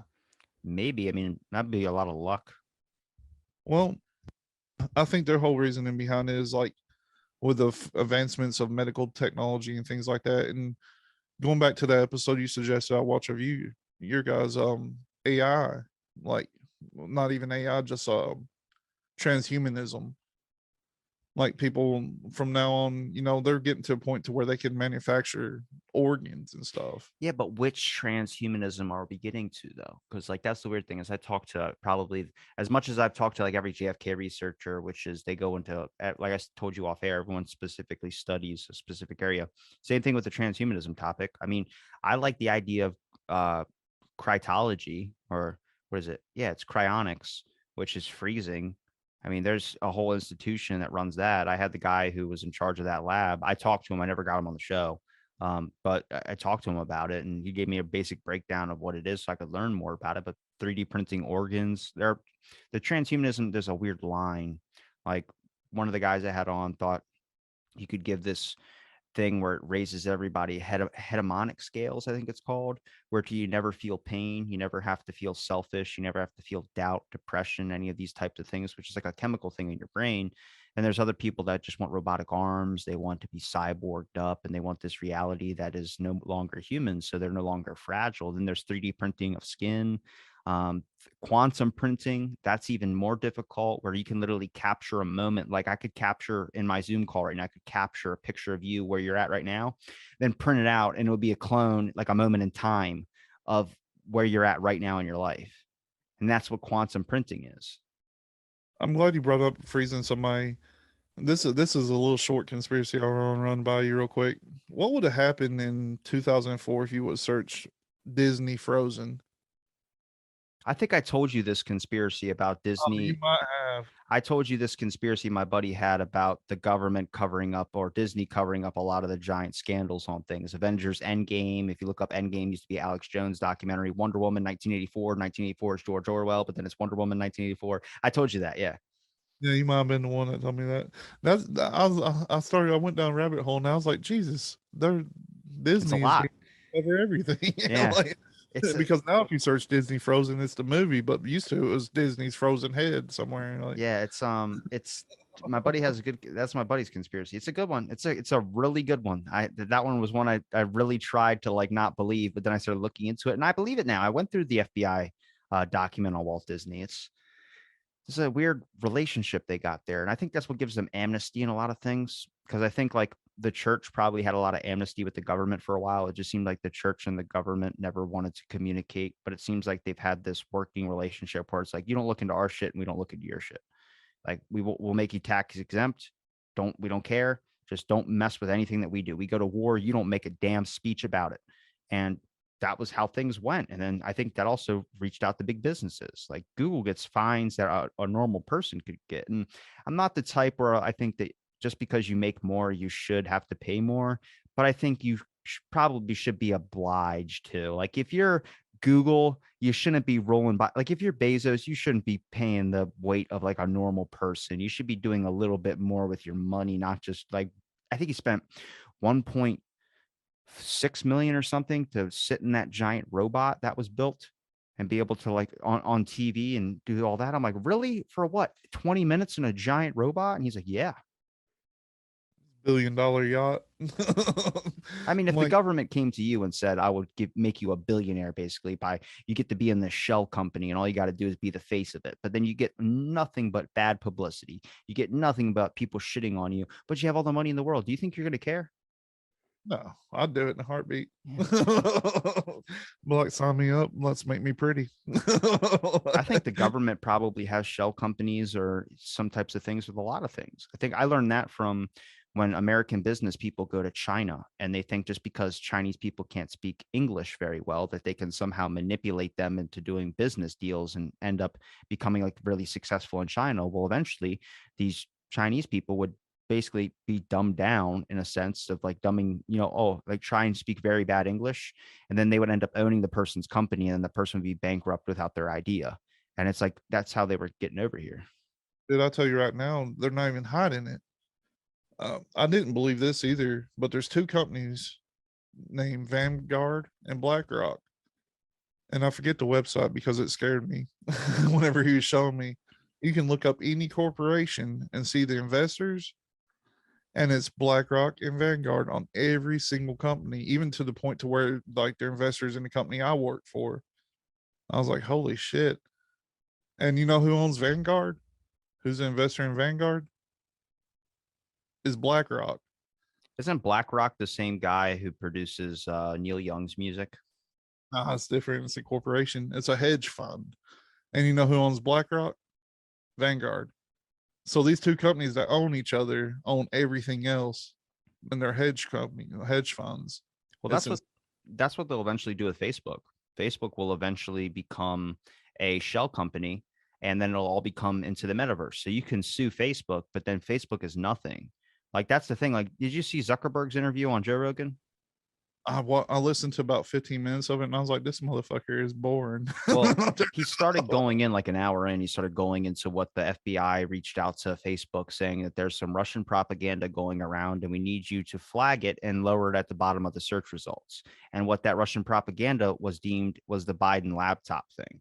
And that was when you couldn't talk about it. You couldn't post about it. It was a very, very open thing that Zuckerberg admitted. And I guess it was probably to take blame off his back, because if you look immediately when that was happening, Zuckerberg was being on trial. Zuckerberg was getting roasted and he just looked like what the fuck's going on? And he realized he did them a favor and they fucked him. And they tried to throw him under the bus and they tried to make sure that they weren't in trouble. Now, despite whether you believe it was real or not, I can tell you it happened in the state away from me and it was real. I don't care about insulting any president. What my issue is that when there's corruption, it needs to be admitted that there's corruption no matter what side it's on. So we get into what Zuckerberg said in that interview about the FBI telling him to lower those search results. I mean, they do that on everything. Twitter does that. Everything does that. And that's what's the most difficult thing is that, yes, you have to accept that when you use a platform that you have to go by their rules. We know that with YouTube. We know that with other things. But it becomes an issue when now you're limiting the actual information, which is what the internet's supposed to be for, is to be able to find things, not to be able to just restrict to what you want the narrative to be. That's a dangerous route, man. and just I hate to keep going back to your episode, but I literally just listened to this episode, so it's Did you still like fresh. it at least? Jesus. I loved it, man. It Okay. was awesome. I like that guy Say a it one lot. more time with the gun to the back of your head. Just kidding. I've got a real one right here. but but whenever he was talking about how you can do the Google searches and it's like 4 billion pages, but you come to like page 30 or 40 and it just stops now. You know, back when the Google was in its infancy and everything like that, like I guess the mid 2000s, maybe early 2000s. When did the Google come out? I can't remember. But you could just keep going through pages, pages, pages. You could go all the way to the end of that search now. Now you can't do that. What's the point of that? I noticed that on my YouTube. When I went to go scroll through my YouTube, I kept scrolling down and down and down and down and down. And I don't know if it's just the apps, but it stopped at 194. And I was like, well, hang on a second. Where are the other 190 episodes? Did someone take it off without letting me know? And they're there. You can type in out of the blank episode 1, out of the blank episode 2. It'll pop up. It's in my playlist thing, but I guess it just shows you a certain amount of results and just stops. And I'm just like, well, that's crazy. It just limits to people just seeing the newer stuff rather than going back to page 1. Yeah, exactly. And it's insane. Why would they do that? Like, I guess they could try to say server issues, but I mean they have no server issue. Like, I don't know. It doesn't make sense to me why they would limit such things. And and it's totally like whenever the internet was in its infancy and like before even the Googles or whatever, back when MIRC was the chat that everybody went on, which was just a DOS system. Like, you could find anything you wanted. You could find videos of people changing into reptiles. You could find videos of like the little dinosaurs running in Amazon. You can't find none of that anymore. It's insane what's been scrubbed off the internet. And everybody always says the internet, what goes on the internet's forever, but not if there's people actively removing everything that goes on the internet. Like, I don't know. Well, that's the one of the issues I've talked about recently with the entertainment policy or the guidelines for YouTube. And people, I do accept that you use their platform, you have to go by their rules. I get that. So I could do that. That's fine. Self-censoring. I have an issue with censorship across the board. That's fine though. My issue with censorship hits on one aspect, which is when they give you guidelines to go by, they do not, it's an open door policy on their guidelines. The reason why I say that is they'll give you a list of things you can't say. But then if you hit something that even mentions a word of the thing that you're not supposed to say the full sentence of, like it just, so you could talk about vaccines if it's in a positive way. But then if you talk about like a real thing, a real article or something like that, it'll get taken down. Much like with the entertainment policy thing, you can make a video about YouTube, praising YouTube. But if you make a video shitting about YouTube, they can take it down. And I go, well, hang on, you making an open door policy, but you won't tell me what I did wrong that got me taken down. You have to suggest that there was this or there was this specific moment. Either give me the chance to edit it out or you let me know what it is. But they don't do that. They just say this video is flagged because of this. And it's like, well, where did that happen? I've appealed multiple videos and I've got them gone through because they were wrongfully rejected. And it's like a lot of people appeal once. You can only appeal once. You can't appeal again. I have one video on my show you can't watch, and that's it. And it's on Spotify though. So it's Pierre Corey, the guy from Joe Rogan, about that horse paste that nobody's allowed to talk about.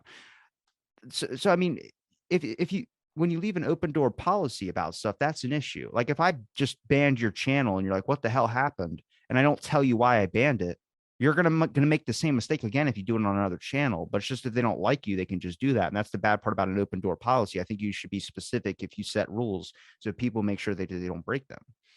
YouTube feels like they're self-destructing, like they're purposely doing something, because I mean there's a stipulation in the rules on YouTube now that you could get a strike if your content makes somebody cringe from being uncomfortable. Like what's cringe though? Yeah, exactly. That's so, like, I could say mustard and somebody who doesn't like mustard be like, ew. And if they report that, then that video gets a strike. But your mom's house podcast has a dude eating poutine, and while he's eating his poutine, he actually poos in the poutine and then eats the poo. And it literally it makes people sick. That's the point of people watching it. They play like horrible, crazy, like just disgusting videos, and that's what they do. And YouTube doesn't flag that stuff. Well, I think it's all, that's the point right there. Like, that stuff's stupid. It's leading toward, like, which is hilarious. Don't get me wrong, I love it, but it's like leading toward a dumbification, basically, of the nation. Now, if it was somebody on there talking about Divok, as I like to call it anymore, and how it wasn't as bad as everybody said it was, which it's rough. Don't get me wrong. I don't know people, what that is. The virus. Divok is just backwards, man. Oh, okay. I'm with you. I didn't know you weren't allowed to say that on YouTube. I was told not to say it anymore, so I'm not going to. Okay. It definitely, when you say that word, it flags it on Spotify as like this is a blank related episode. And you're like, okay. That's not bad. You can flag a video and not take it down, but just have a warning on it. That's fine. But the new one is that monkeypox, man. What do you think about that? Because I got a conspiracy about that. Oh God, That give it to me. I- it's real, and I know it's real, but I think that we did it. Do you remember maybe 7 months before monkeypox first came around? I don't know which country it showed up first in, but I feel like it was in New England. There was a CDC van that wrecked in somewhere in New England that was full of monkeys that had been injected with diseases. Like To animal testing stuff. Yeah. Now this was in the news. Like it wrecked and the monkeys like scattered in their cages. There was one woman who came up on it and she was a nurse wanting to help. And that you can't find this anymore either. So you can call me a liar if you want, but I read it when the news when it happened. When have I ever called you a liar? I've been I'm very talking to the people okay. out there. All right. Let's say I've been very open. I love having conversations with you on my show about this type of stuff. Nobody else wants to talk about it. But this nurse walked up and the guy's like, "Watch out, them are feral cats." And she's like, "Oh, here, kitty, kitty, kitty." She got bit. And it scratched her, and she died like not long after that from some kind of crazy disease. So these monkeys got loose from this wreck, and about 8 months later, we have monkeypox. I don't know if that's where it came from. But I definitely have talked to some scientists where they've gotten like kind of awkward. And I was like, what's wrong? Like I had a cancer biologist on. He goes, I don't know how people are going to accept this. And I'm like, what do you mean? I'm like, we have to do animal testing. And I was like, what? And he's just like starts going into it. I was like, I'm not gonna like it's like when you say a conspiracy to me, you're kind of like, you know me because you're comfortable with me. But you know, if it's to someone out there listening, you have to kind of preface like, hey, there's this. But this guy was like prefacing animal testing. And I was like, I'm not in support of it either. And he's like, yeah, I wish there was another better way, but this is how medications get tested. And it's, you can just not talk about it and not show it on television, but doesn't mean it's not happening. And he mentions like, yeah, this is how we test like cancer cells and things of this sort. And it's like, I mean, that makes a lot of sense. I bet a lot of crazy ass diseases that we have probably came from animal testing in so many sorts. Oh, for sure. And I don't like the animal testing either, but I fully understand where they're coming from. Like the only alternative is to test it on people. And people accept that. I mean, they were testing the magic juice, or not magic juice. They were testing the disease for the magic juice. They were testing the actual disease that you spelled backwards. They were injecting it into people, like trying to see what would happen if they were could test medications. I mean, that's how we do medication trials on things as well too. And I'm in the key factor of the people that should have got it and died. Like I'm obese. I smoke heavily. Like I smoke a I know you lot make me too. want a cigarette every time you light one. They're delicious. Don't smoke. I think vaping's probably more addictive than cigarettes. Nah, man. I could smoke I'll one cigarette and I'm good for like the rest of the day. I never have to touch my vape. But if I hit my vape 20 seconds later, I need to hit my vape again. I used to vape. I vaped for like 4 years. I'll say cigarettes are worse. Because one day I've been vaping, been doing good, hadn't smoked a cigarette in 4 years, and one day I woke up after a night of debauchery, and I had a pack of cigarettes in my pocket, and I was like, "Well, I ain't gonna waste these," and I've not put them down since. It's the best time to But smoke a cigarette is when you're driving with the windows down or when you're drunk. the best time to smoke a cigarette for me is literally every 15, 20 minutes, or sometimes quicker. Do you take breaks in between, like if you're eating like breakfast or something before and Uh, after? well, I'll eat my breakfast, then I'll smoke. Okay. Full disclosure, my morning routine is getting up, taking care of the S's, which I don't do the three S's anymore, which is shit, shower, and shave. I quit shaving. And usually when I'm doing the first S, I'm smoking a cigarette and scrolling through Facebook or something, or talking to people. So usually if I'm messaging you in the morning like I did this morning to you, I'm probably on the toilet. I was finishing my fourth hour of cardio when you messaged me. But I can't even remember what we was talking about now. What was we talking about? Welcome to Out of the Blank podcast. And we start recording now. Not just kidding. But yeah, what was we talking about? Monkeypox. I want to go back to the Hollow Earth thing. Do you believe in like the Anunnaki and all that?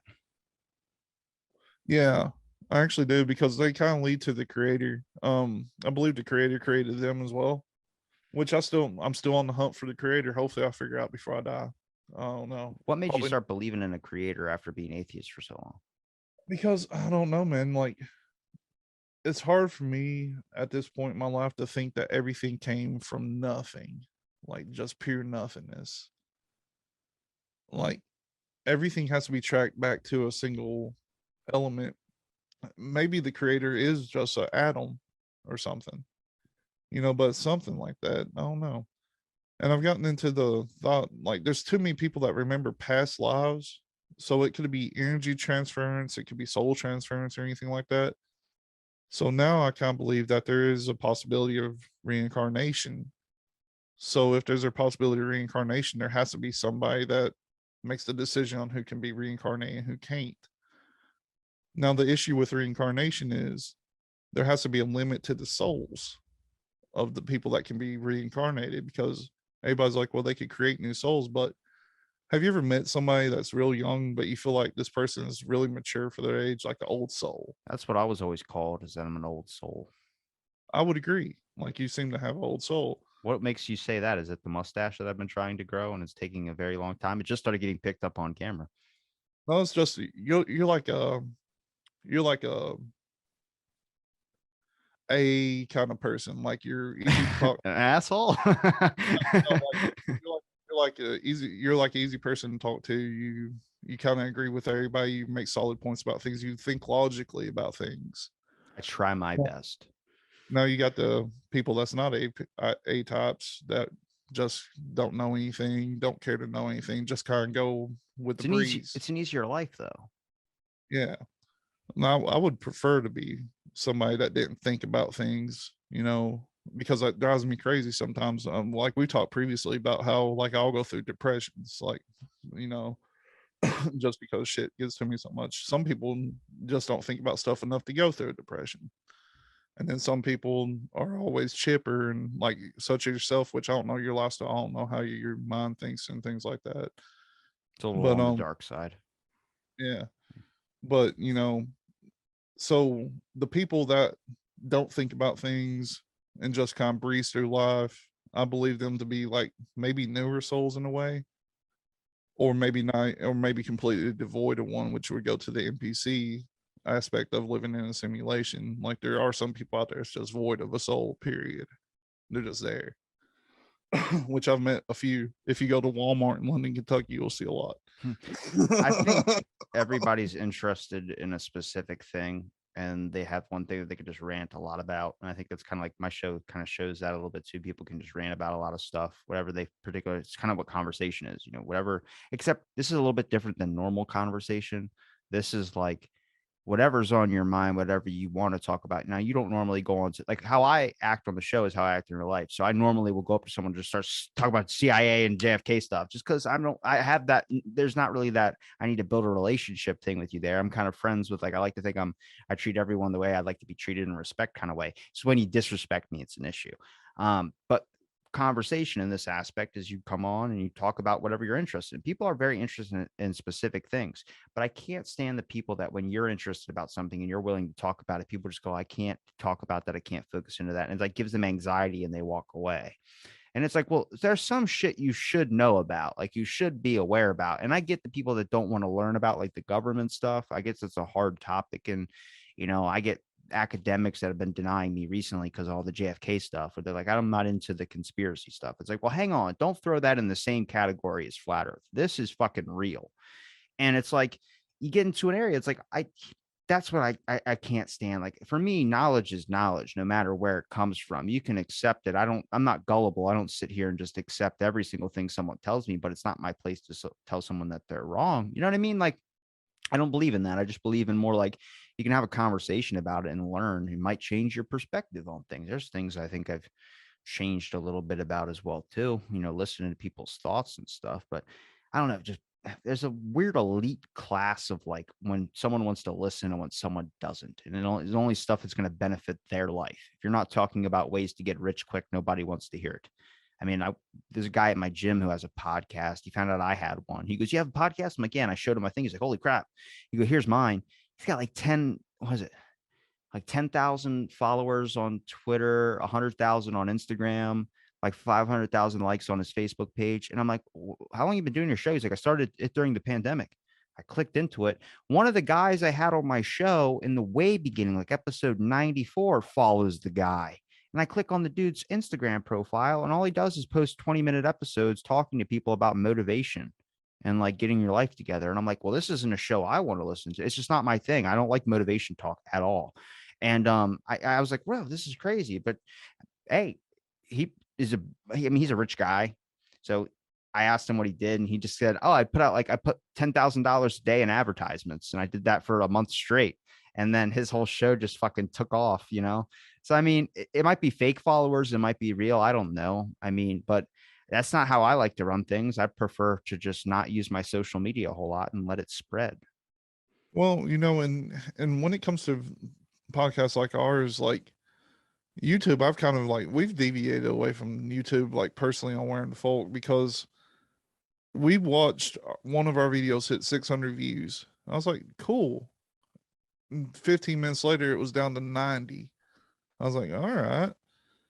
And then the same thing with followers. We got up to 250 one day, and the next day it was down to 160. I was like, what's going on? Like it doesn't make any sense on how it happens. Like, because if you're going to follow somebody on YouTube, you're not going to go back and be like, nah, on second thought, like in the same instant. Like it's weird. Like some people might do that. I'm definitely probably branching off from podcasting a little bit more, and I'm kind of going down this new route of documentaries, mostly because, well, I mean, mostly because I like making documentaries. I'm making like 4 right now, but there's like one I'm really invested in. I had a guest on a little while ago, 2 of them spoke about this place called the Judge Rotenberg Center, and this place had, I mean, in the beginning of the pandemic, they were mentioned in the news because they had closed down, but people have been trying to get this school closed down for a very long time. It's a school for people with disabilities. And what these people do is a very famous video in 2002 surfaced of a kid being shocked on, he was attached to a 4-point board and he was being shocked. The kid was shocked 127 times, 3rd-degree burns on the side of his head, acute stress disorder. And to get another shock, what they would do is if you winced at being shocked, they shock you again, or if you moaned at being shocked, they shock you again. Now, their shock device is not electroconvulsive therapy. Their shock device is 10 times worse than a cattle prod. So when they shock you, it's 10 times worse than a cattle prod, and it's going to make anybody wince and scream. And people had died at this place.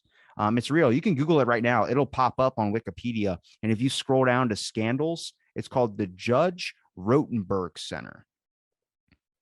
And I had Nancy Weiss and Jan Nisbet on here, and I just reached out to them recently, like, hey, I'm going to make a documentary about this place and advocate for shutting this place down and hopefully get enough, because people, I feel like you mention it, people say it's conspiracy. And I've had people say it to me on air where I pulled it up. If you read, I don't know what you're coming across, but if you read down, like, I think there's a specific incidents that happens. You remember when I talked about having a bad case I can't remember shit? I already had this favorited. What, the Judge Rotenberg Center? Yeah, Did I tell you? about I guess I must have told you about it at some point. I've talked about it before. I just took a break from talking about it. Yeah, I've read about that before. But people don't know about that. And that's a place that's open. And the only reason that they haven't been shut down is the main guys connected with a lot of people in Congress and a lot of these like Supreme Court stuffs. I mean, the FDA lost against them. That's what's crazy, is like the power in that. And I'm like, I think just people need to be aware. So I wanted to make documentaries using the show from guests I've talked to. You know, I'd have you on some stuff if I went down like a, I don't know, you give me a specific subject or something about cryptids. I could definitely get cryptid people on. I can get Freemason people on and talk about it. So I was like, that sounds like so much more fun, just making like a film. I mean, I have an IMDb now, so it's like, screw it. I'll just become a director of like the free stuff. I'll make it free for everybody. I've really been wanting to make one too, and like not a documentary. I've been wanting to make like a little short film, like horror films. The issue I've ran into is I've got the script and everything, can't find anybody that will do it. Like nobody to act in it, and I'm not an actor. I'm too fat. I'm too tall. It doesn't work on screen. You can talk to my brother. My brother's Tom Holland. Yeah, honestly, you guys look very similar. I wanted to do acting for a long time when I was a kid. I kind of still do, but I don't know. There's a certain template for some actors and actresses. Whenever I started podcasting, though, I went overboard to the point to where I've got enough stuff to make like a pretty decent movie.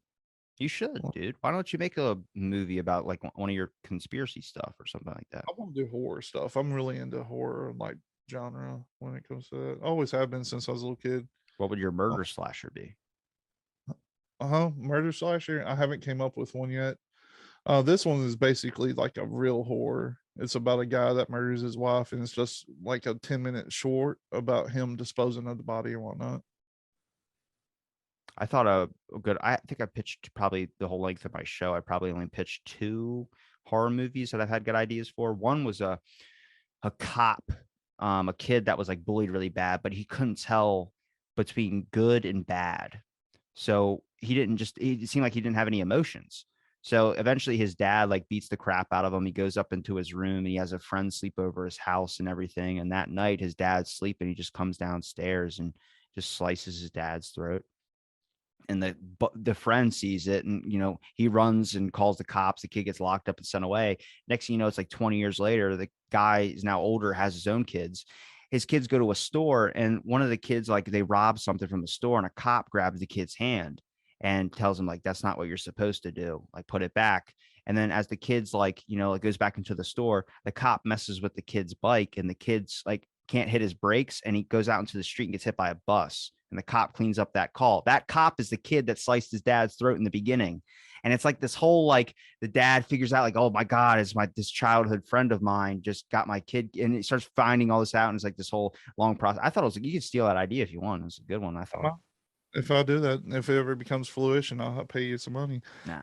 um, I had one. I hate to, it's weird we're pitching stuff now, but, but I had one that's about a serial killer that works in a call center, because there's nobody that has more access to every piece of information about being able to track somebody down than somebody that works in a call center. That's really fucking good. My brain went a different way. My brain went, you should have like a movie about someone that worked at a 9/11 response thing, like all the calls about murders, and then they would just answer and then hang up and then just let the person get murdered. And it's like, that's a passive. You got to realize now, every time you call 911, their life is in your hands, literally, or your life is in their hands. That is how scary that is, that moment of playing God, where you could just be like, okay, sir, I'm going to try and dispatch you. Can you tell me your location? Bitch, I don't have time. There's a guy chasing me with a knife. Okay. And then just hang up. And just like, oh.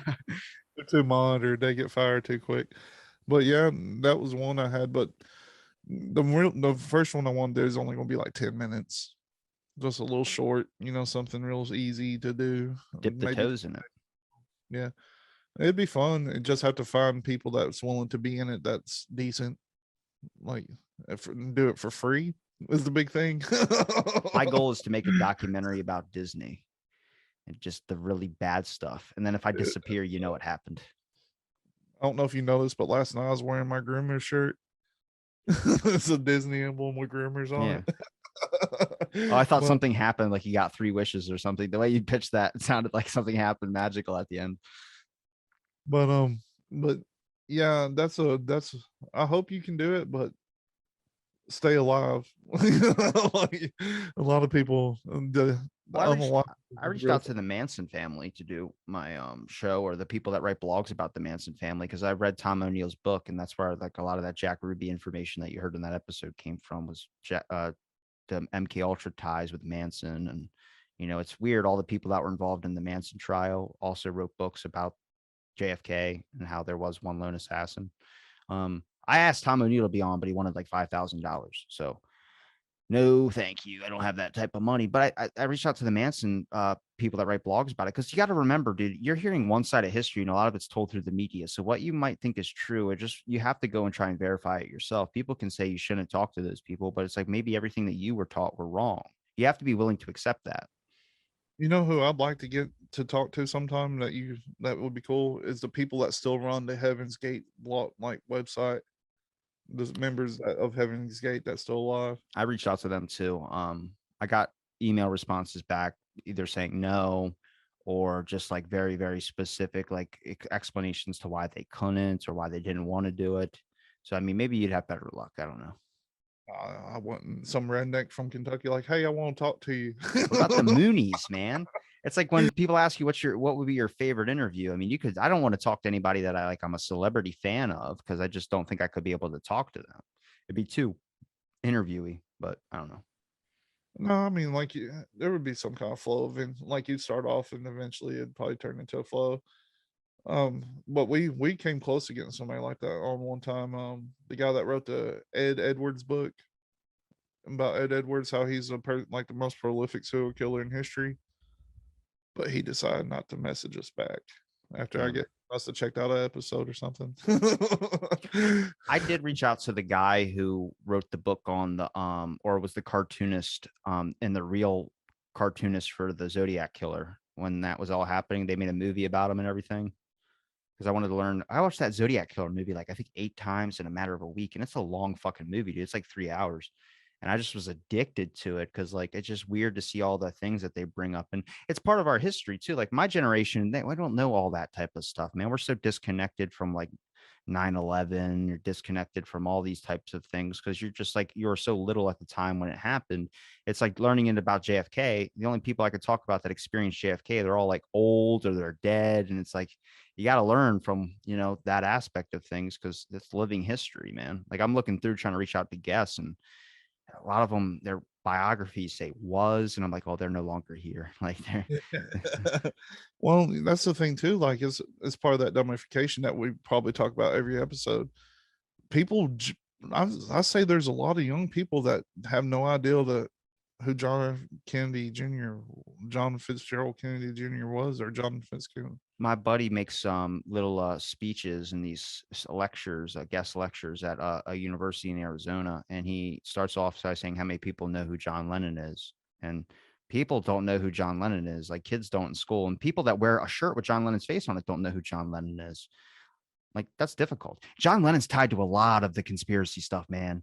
Apparently, Manson was listening to messages off the Beatles' White Album that he was giving to his family members. And then John Lennon also saw a UFO. Then John Lennon was shot in front of his hotel, and the guy who called the phone call of John Lennon's murder was a doorman, and the doorman also was involved in the Bay of Pigs. So it's like there's just weird connections like kind of everywhere. And I mean, you could say coincidence to a point, but when does it become like holy fucking shit? I And plus every one of the Beatles covered up Paul McCartney's death. didn't So know about that. Paul McCartney apparently died in '67 in a car wreck, and they replaced him with a look-alike, and like did as best as they could on like surgery and everything, and basically replaced him because people don't understand. Like, people are fans now of music, but back in the day, people were fucking fans of music. Like, and so they kind of feared that with him dying at the height of the popularity, like it would lead to a lot of teen suicide, which it probably would have back then. Like little girls and things like, I can't live without Paul, things like that. So they replaced him to keep in kind of hysteria. And then after the years went by, they just can't not replace him now. So the new guy that's Paul McCartney is actually not really Paul McCartney.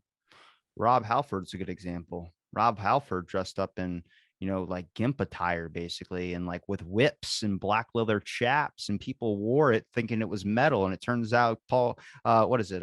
He was just gay. Rob Halford was just gay, and he literally got all these people to dress up in like S&M outfits and all this. So it's like that's interesting to see. I mean, people see something and they think it's a cool style. I mean, that's why a lot of the old throwback stuff started coming back. All this old school retro stuff. And, I thought bell bottoms were going to make a turnaround because, I mean, look at the media that was playing around. Guardians of the Galaxy brought kids back to a whole generation of music that was like gone. Jinkos. I mean, I listened to Brandy. I listened to all that stuff when I was a kid, and I'm not only 24, but I mean, my parents were just DJs. So I was very cultured in Kiss. I was very cultured in Metallica. I was very cultured in all those types of things. And I can listen to some newer music, but it's not my style. Do you still edit these? Any? Why do you even pause? But no, the question, no, I don't edit these still. Okay. Just I forgot what we were talking about. Paul McCartney and kids not knowing about them and stuff. And It's culture shifts, man. It's interesting to see, what's the next 10 years going to be like, what's the next 15 years going to be like. I mean, technology can be completely different. I still got to go to Verizon and get a new iPhone because my battery, I checked the battery health on it because I have my phone. As soon as I unplug it from the charger, it goes from 100%. Then every second it drops 1% until it hits 25. And then it can go to 25 for like ever. And I went to go check my battery health on it, and it's like service needed. And I'm like, I don't want to go to Verizon. It's always a pain in the ass every time I go, man. Can't transfer your contacts over unless you pay this fee. It's like, well, then give me a new phone. Give me a new number so spam calls stop calling me. How do you feel about music being a 24-year-old? Like, what kind of music do you listen to? Well, what did I listen to this morning? Like, yeah, like what's your jams? Rage Against the Machine, Avenged Sevenfold, a couple of reggae songs, and then I switched over to John Denver, then switched over to Johnny Cash. Well, you got old school taste. Yeah. Man, like there's some of this new music, like one of my friends convinced me to listen to that Takashi 69 guy. And I literally thought, like, I couldn't think. Like, I was like, this is making me dumber by the second. Like, it's weird.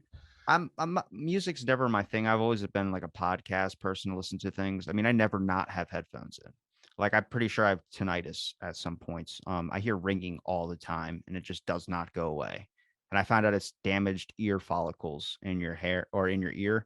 If you damage that, they can repair and it just goes like everyone probably has a little bit of tinnitus.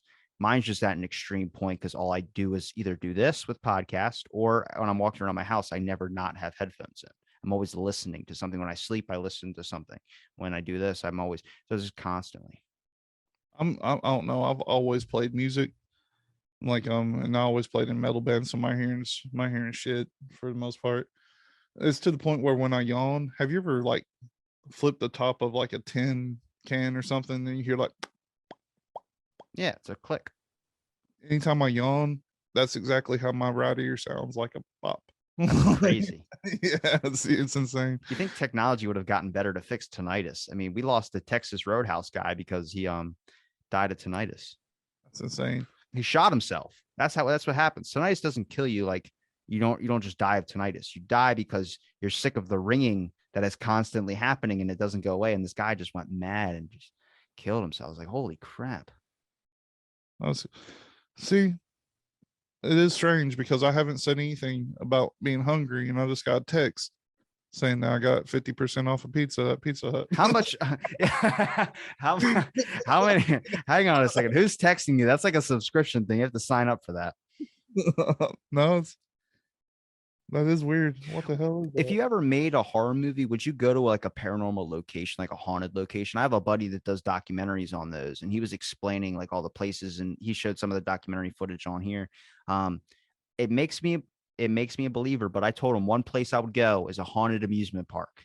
I would go to hell to a haunted Chuck E. Cheese or something like that. I'd love that. Somewhere crazy that still has all the shit in it. The I would animatronics. love I would love to go to a haunted location. My issue is I believe in ghosts. I believe in like residual energies that you can possibly see, but I've never seen them. Never. I might have told the story one time, but I used to be real into ghost hunting. The only time that I seen something, we went to an old abandoned hospital, and we were at the end of this corridor, and we seen this light, and I was like, "Oh shit, finally happening! I see it now." And so we flicked off our light, and when we flicked ours off, that one went off like 10 seconds later. I was like, "This is real." So we started running down this hallway, and when we got there, it was just more people from the town that I grew up in. It's just more people that had snuck into the same property or whatever. I know people that seen things, but I've never personally seen it, so I still believe in it. Now there is a strange thing in southeastern Kentucky. There's these old Victorian houses. They're basically mansions. They're scattered out everywhere down here, but at every location, they're at a crossroad. And there's some kind of story behind that, which I don't know. We'll save that for later, some other time. I love to do some kind of movie at one of those. They're rebuilding one right now that when I was a teenager we broke into, and like they had an elevator and everything in it. It's pretty cool. My buddy would keep listing off all these places, and I was like, "Well, where are you finding these locations? Like, are you spending a lot of money traveling?" He's like, "No, it's all in West Virginia." And I was like, "What?" He goes, "Dude, the history of West Virginia, there's so much death where it's like, good God, man, there's like haunted hospitals everywhere. There's haunted brothels. There's all these types of stuff, and it's like, I guess that's why they call it Wild, Weird West Virginia." Well, I mean, yeah, West Virginia is crazy. Southeastern Kentucky is very similar. Like, there's a lot of places like that.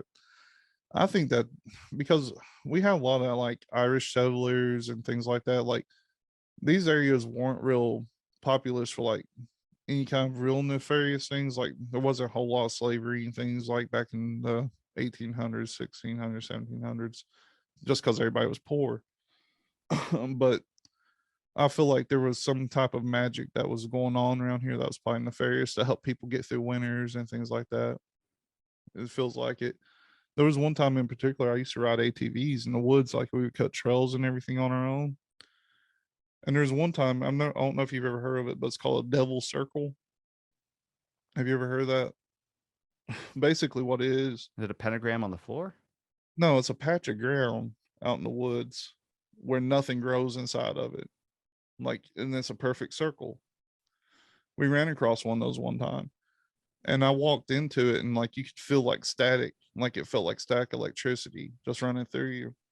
So my buddy was like, "We gotta get out of here," because he got scared, and we was high as hell. We was like 14, so so we left. We scared, and the next day we came across a cabin because we cut trails like miles into the woods, like nobody been there, and we came across a cabin, and like this cabin was set up in a way to where it didn't have like the stuff in between the wood you could see like through it, but there was smoke pouring out of a chimney.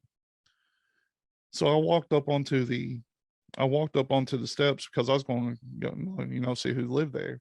But he screamed at me, and when I came back out, there was rocks like Bigfoot. If you believe in Bigfoot, they stack rocks in like a pyramid in certain locations. Some people think it's a marker. They were all the way around this cabin, and so he got scared again. So we had to leave again. But that was just in the middle of nowhere. I think that might have just been hill people though, because they do exist around here. I definitely believe I've watched a lot of like 3 Mile Island documentaries about like nuclear meltdowns and diving into like the Chernobyl kind of thing and talking to a couple like biological and chemical warfare historians and stuff. And like the amount of like just contaminants and just people just going mad, insanity.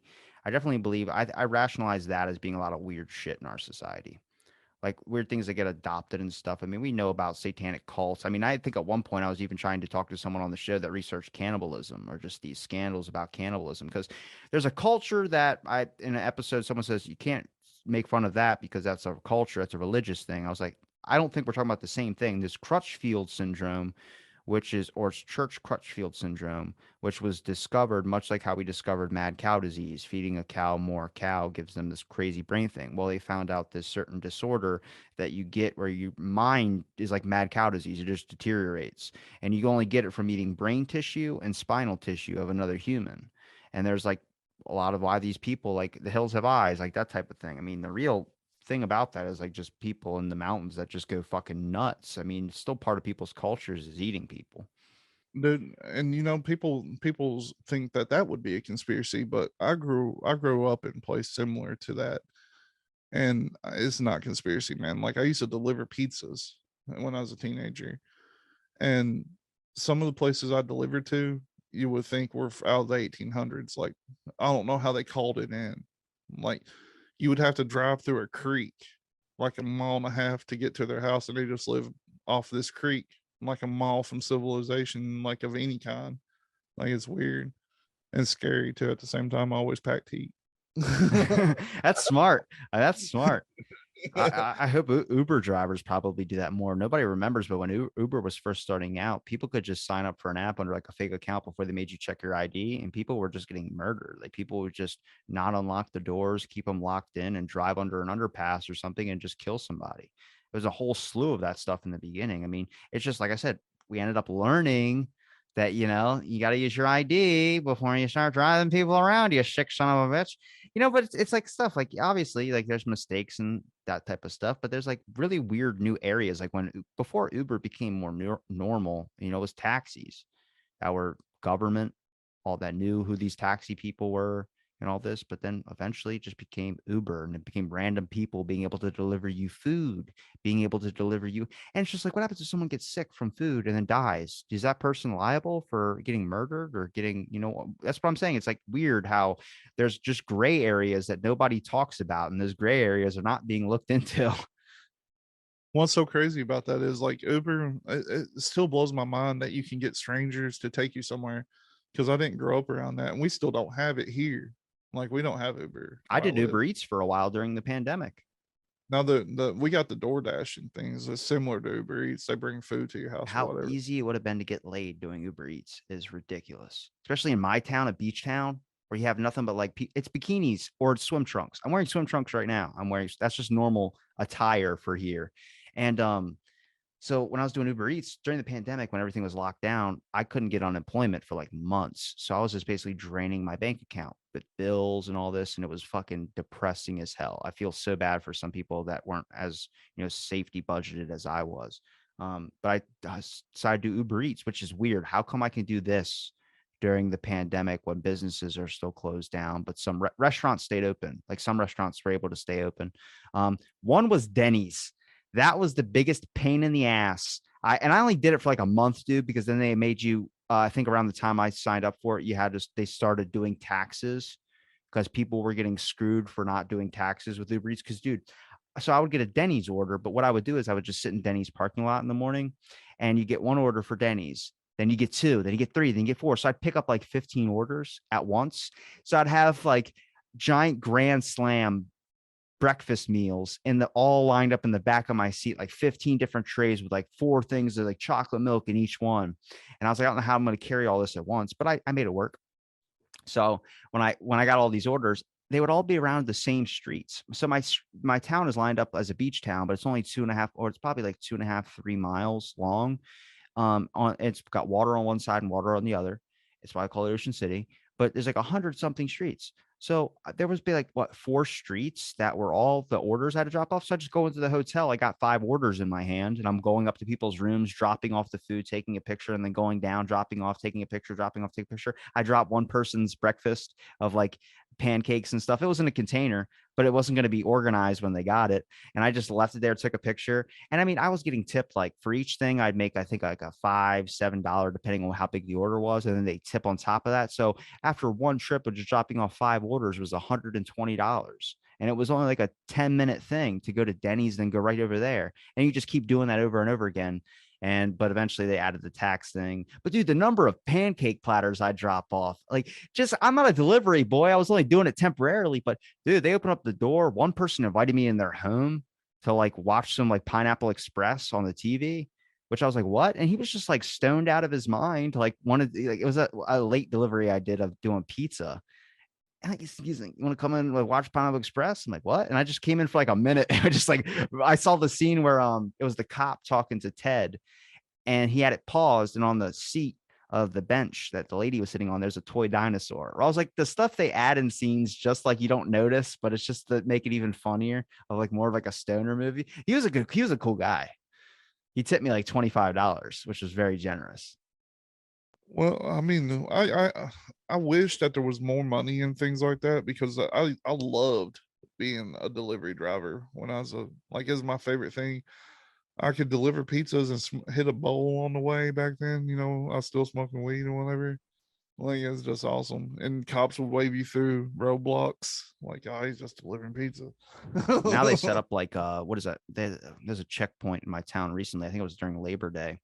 They had a checkpoint. I was like, oh, this is why I'm stuck in traffic right now. Really? It's like 4 p.m. Who the hell's drunk? And what they did was, it was a sobriety checkpoint. So they checked if you were drunk and high. Like, are you drunk? I'm like, no, it's 4 p.m. Like, why are you wearing sunglasses if the sun is setting? I'm wearing sunglasses because I was just at a party and I didn't think to take my sunglasses. So I was like, oh, so you're at a party. Were you drinking at this party? I was like, dude, no, I was not getting hammered at 4 p.m. I'm sorry. That was not happening. Maybe if it was my day off, sure. But no, I'm driving right now. I'm a little bit smarter than that. They're like, let me check your eyes. And they do a little flashlight thing. And I'm like, am I good? They're like, your eyes are a little bit red. And I was like, I don't know what to tell you. Stress, maybe. Just like give them that answer. But they probably catch some people. I mean, you can't drive while high, you can't drive while drunk. And I don't do any of that stuff while I drive. It's just too complicated. When I was 18, they had been after me for a while, because when I was a kid, I was I guess you called me a heathen. Like, I'd A run from hellion. cops on four-wheelers and shit, and like do all kinds of crazy stuff. So like 3 days after I turned 18, they took me to jail. Finally got me. But I was completely sober, first time for everything. And the way they got me, they made me tilt my head back and shine the flashlight up my nose and said, "You've been snorting pills?" I was like, "No," but they took me to jail anyway, and they won't let me take a drug test either. So that was fun, but Damn. it wouldn't matter because I would have failed it at that time in my life. I've gotten into bad altercations with cops before, not because I did anything wrong, but just because they're always like, especially down here, they're just very jumpy on like very, very small stuff. And I've had a gun pulled out on me before. Um, that's a little bit difficult, especially you don't have a record or anything, but they literally will look for anything. I support cops, and I also know that there's some pieces of shit out there. Like there's some people you went to school with, and you're like, oh my god, that guy's a cop. Like when that fear hits you, that's normal. Like that's a lot of the cops out there sometimes. Now that I'm older, they don't really mess with me much. Like if I get pulled over, they're like, "Hey, how you doing?" I'm like, "I've got a loaded gun right here." And they're like, "You do?" I'm like, "Yeah." And I'm like, "Do you want it?" And they're like, "Yeah." And I'll just reach it to them and give them my stuff, and it's That's all weird. They good. just asked how you're doing. You're like, I have a loaded gun right here. Like, is that a threat? First thing I tell them because no, it's the first thing I tell them because I don't want them to see like the stock and be like, "Oh, he's got a gun," and freak out. Like I'm hands on dashboard, loaded gun here. It's That's what I probably do. smart. There's not a lot of guns over here. I think actually, you know what? I think we just had a shooting recently. Yeah, but I live in a tourist town, so you got to understand we get people from all over, and there's like a lot of like wannabe gangsters that just fuck with people, and when they flash something, something happens, and I don't know. It's like a guy trying to rob a gun store. You watch that video where the guy just gets lit up. Well, you can say what you want about like gun safety and things like that. And I hate to hear about mass shootings or any kind of things like that, but you don't hear about that around here. And the reason is if you go to Walmart, everybody's got a gun. So if somebody came into Walmart with a gun looking to kill people, they wouldn't make it very far. Like it's Damn. just not going to happen. Kind of like the one that happened in Indiana. That guy came into the mall shooting, and that one boy took him down before he could kill anybody else. Like that's how it is around I like here. shooting guns. I don't own a gun. And I don't feel like I don't really care as to, I think they're responsible gun owners, but I don't have a fight invested in keeping a gun or taking away a gun or doing any of that type of stuff. I almost got killed by a gun one time. So it was accidental at a firing range. Not a firing range. We're at a farm and we're firing freaking clay pigeons. And we went there originally to hunt. And it was like really early in the morning and we didn't catch anything. There's no deer, nothing. And this was the same day. So what happened was we went hunting in the beginning around like right when the sun was starting to rise. It was still pitch black, dark out. We go, let's go get some breakfast and come back and shoot some clay pigeons. So we're driving, lights on this giant farm, getting back onto the main road, kind of like heading towards the main road. And we're in like a minivan and we see a raccoon run in front of the car. And I'm like, well, I want to shoot something. I was like that type of thing. So I ran out with this shotgun and I before the car even parks, I'm out of the passenger side, running out to the whatever. And my buddy, he's in the minivan. Like I said, it's a minivan. He opens up the sliding door and just puts the rifle out like that to go shoot the thing. And I wasn't paying attention. And my head goes right past the barrel. And it was like, I mean, even I could sense that someone had their finger like about to click it down. And I just run off. I was just so pumped up running after this raccoon. I never caught it. I never was going to catch it. It was going to go way out into the dark before I could catch it. And I come back and my buddy just straight up clocks me, like punched me right in the face. And I was like, what the hell was that about? He goes, and his hands are shaking. And he's like, I almost just like killed you. And then he explained. And then like once we're back at like Wawa, I'm eating like a breakfast sandwich and it hit me then. And I just like started like freaking out. And he's like, dude, you don't know how like close that was. And I was like, okay, a lot. I guess there was something else I did not see there that he obviously was like right finger about to press down. It was AR-15. That was before they started banning them. I would take it. I've got one, but the way mine happened was I was walking in my house and somebody down the road was shooting. Yeah, you told me this your last Yeah, I episode, and a guess it got bullet away from me. goes into the wall, and then you had to sit there and wait until they were stopped shooting. Yeah, it was terrifying, dude. I'll send you a picture. I never did send you a picture of it, but dude, it's still out there on the side of the house. Can't That believe tripped me out. it's so normal for you. For me, that was not normal at all. But I can't believe out of the thousands of episodes, I can remember that. And that is wild. But like, yeah, dude, that scared the hell out of me. I'm like, guns are not something to be played with at all. They'll kill you. Well, That's you what they're see for. kid reloading a shotgun in his room, and it fires off into the back of his thing, and his mom screams, and he's like, oh God, and he puts the shotgun down. He's all scared. It's like, yeah, I get it. Like holding it's cool and all, like, it feels good, like the weight of something in your hand, but just get an airsoft gun, like that. They made some realistic airsoft guns you could get that same feeling from. Like if I need, like I've got like weapons all the way from an AR to a BB gun. You know what I mean? A slingshot. Actually, I got a slingshot that I shoot more than my Those gun. are dangerous. They're fun though, They'll man. put a hole in somebody. I've got a nice one in there, and I got little metal pellets and everything. I love shooting my slingshot. We I bought one of my buddies for his birthday, and bought him one for his birthday, and we ended up shooting a slingshot for like 6 hours. Like, it was stupid. I don't know. If you ain't got a slingshot, get one. They're fun. That's the message. That's the message. Get a slingshot. Just don't shoot at people because you can put a hole in them. You could literally kill somebody with a Yeah, slingshot. 100%. I've seen somebody get hit with a slingshot before, and that just gets stuck in them. It can go through somebody if you do it hard enough. They're dangerous. They're as dangerous as a gun, man. They really are. And it's kind of weird because we had slingshots as kid, but we never had the ammo that you have for slingshots. Now we use like gravels and stuff, like aerodynamic. Just peppers them up a little bit. Just hit them with a couple rocks, handful of rocks. It's like grabbing a snowball and you just grab one that has ice in it and chuck it at somebody. Hey, that's ice. And to think about, man, when in the country when we were kids, we would like throw rocks at each other and shoot them at each other, like just for fun. Yeah, kids Like, used to also scooter on the street. You don't see that anymore.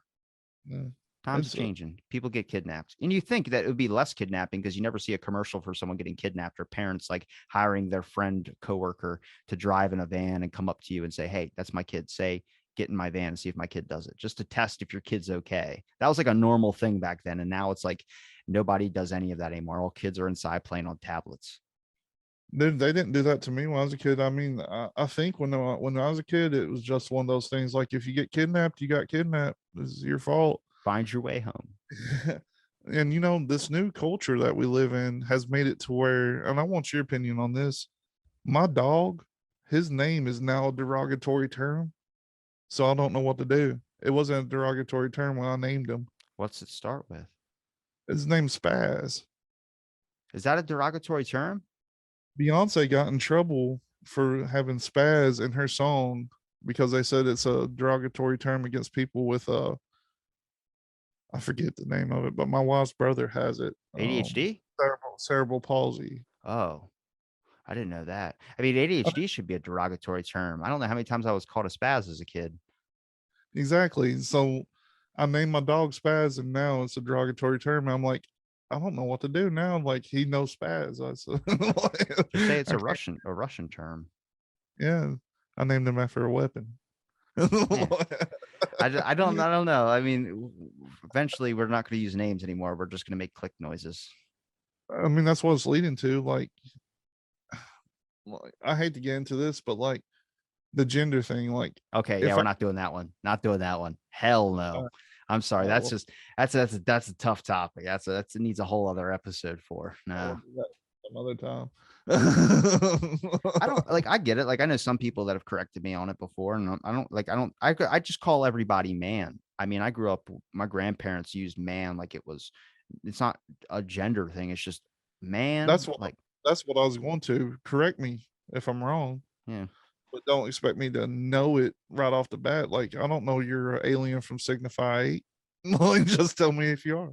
Well, just I do it on my work. I just say, hello, man. Like, hey, what's up, man? Hey, what's up, man? Like, that's all I do. It doesn't matter if you're a guy or a girl. I don't care. I'm at this point where it's like, you got a hippie generation that raises somebody. I literally have the personality probably of the dude from The Big Lebowski. Like, that's just, let it all abide, man. I changed my certification recently. I'm back to ordained minister for the Southern. I'm a Baptist again. I changed my certification from dudism. I set mine on fire in my film. Really? Yeah, the first film I made after 1,000 episodes, I made a film, and I set it on fire in the film. The dudism certification? Yeah, I think I still got one left, but I got the Church of Bacon one that I got. The shit you can sign up for online for free is awesome. This is crazy. You end up getting in a cult you don't know you're in your cult. I don't know. I mean, has there ever been a good cult, you think? I mean, most religions probably started off as I good think cults. the good cults are called communities. It's just a different term for it. Cults kind of when it goes bad.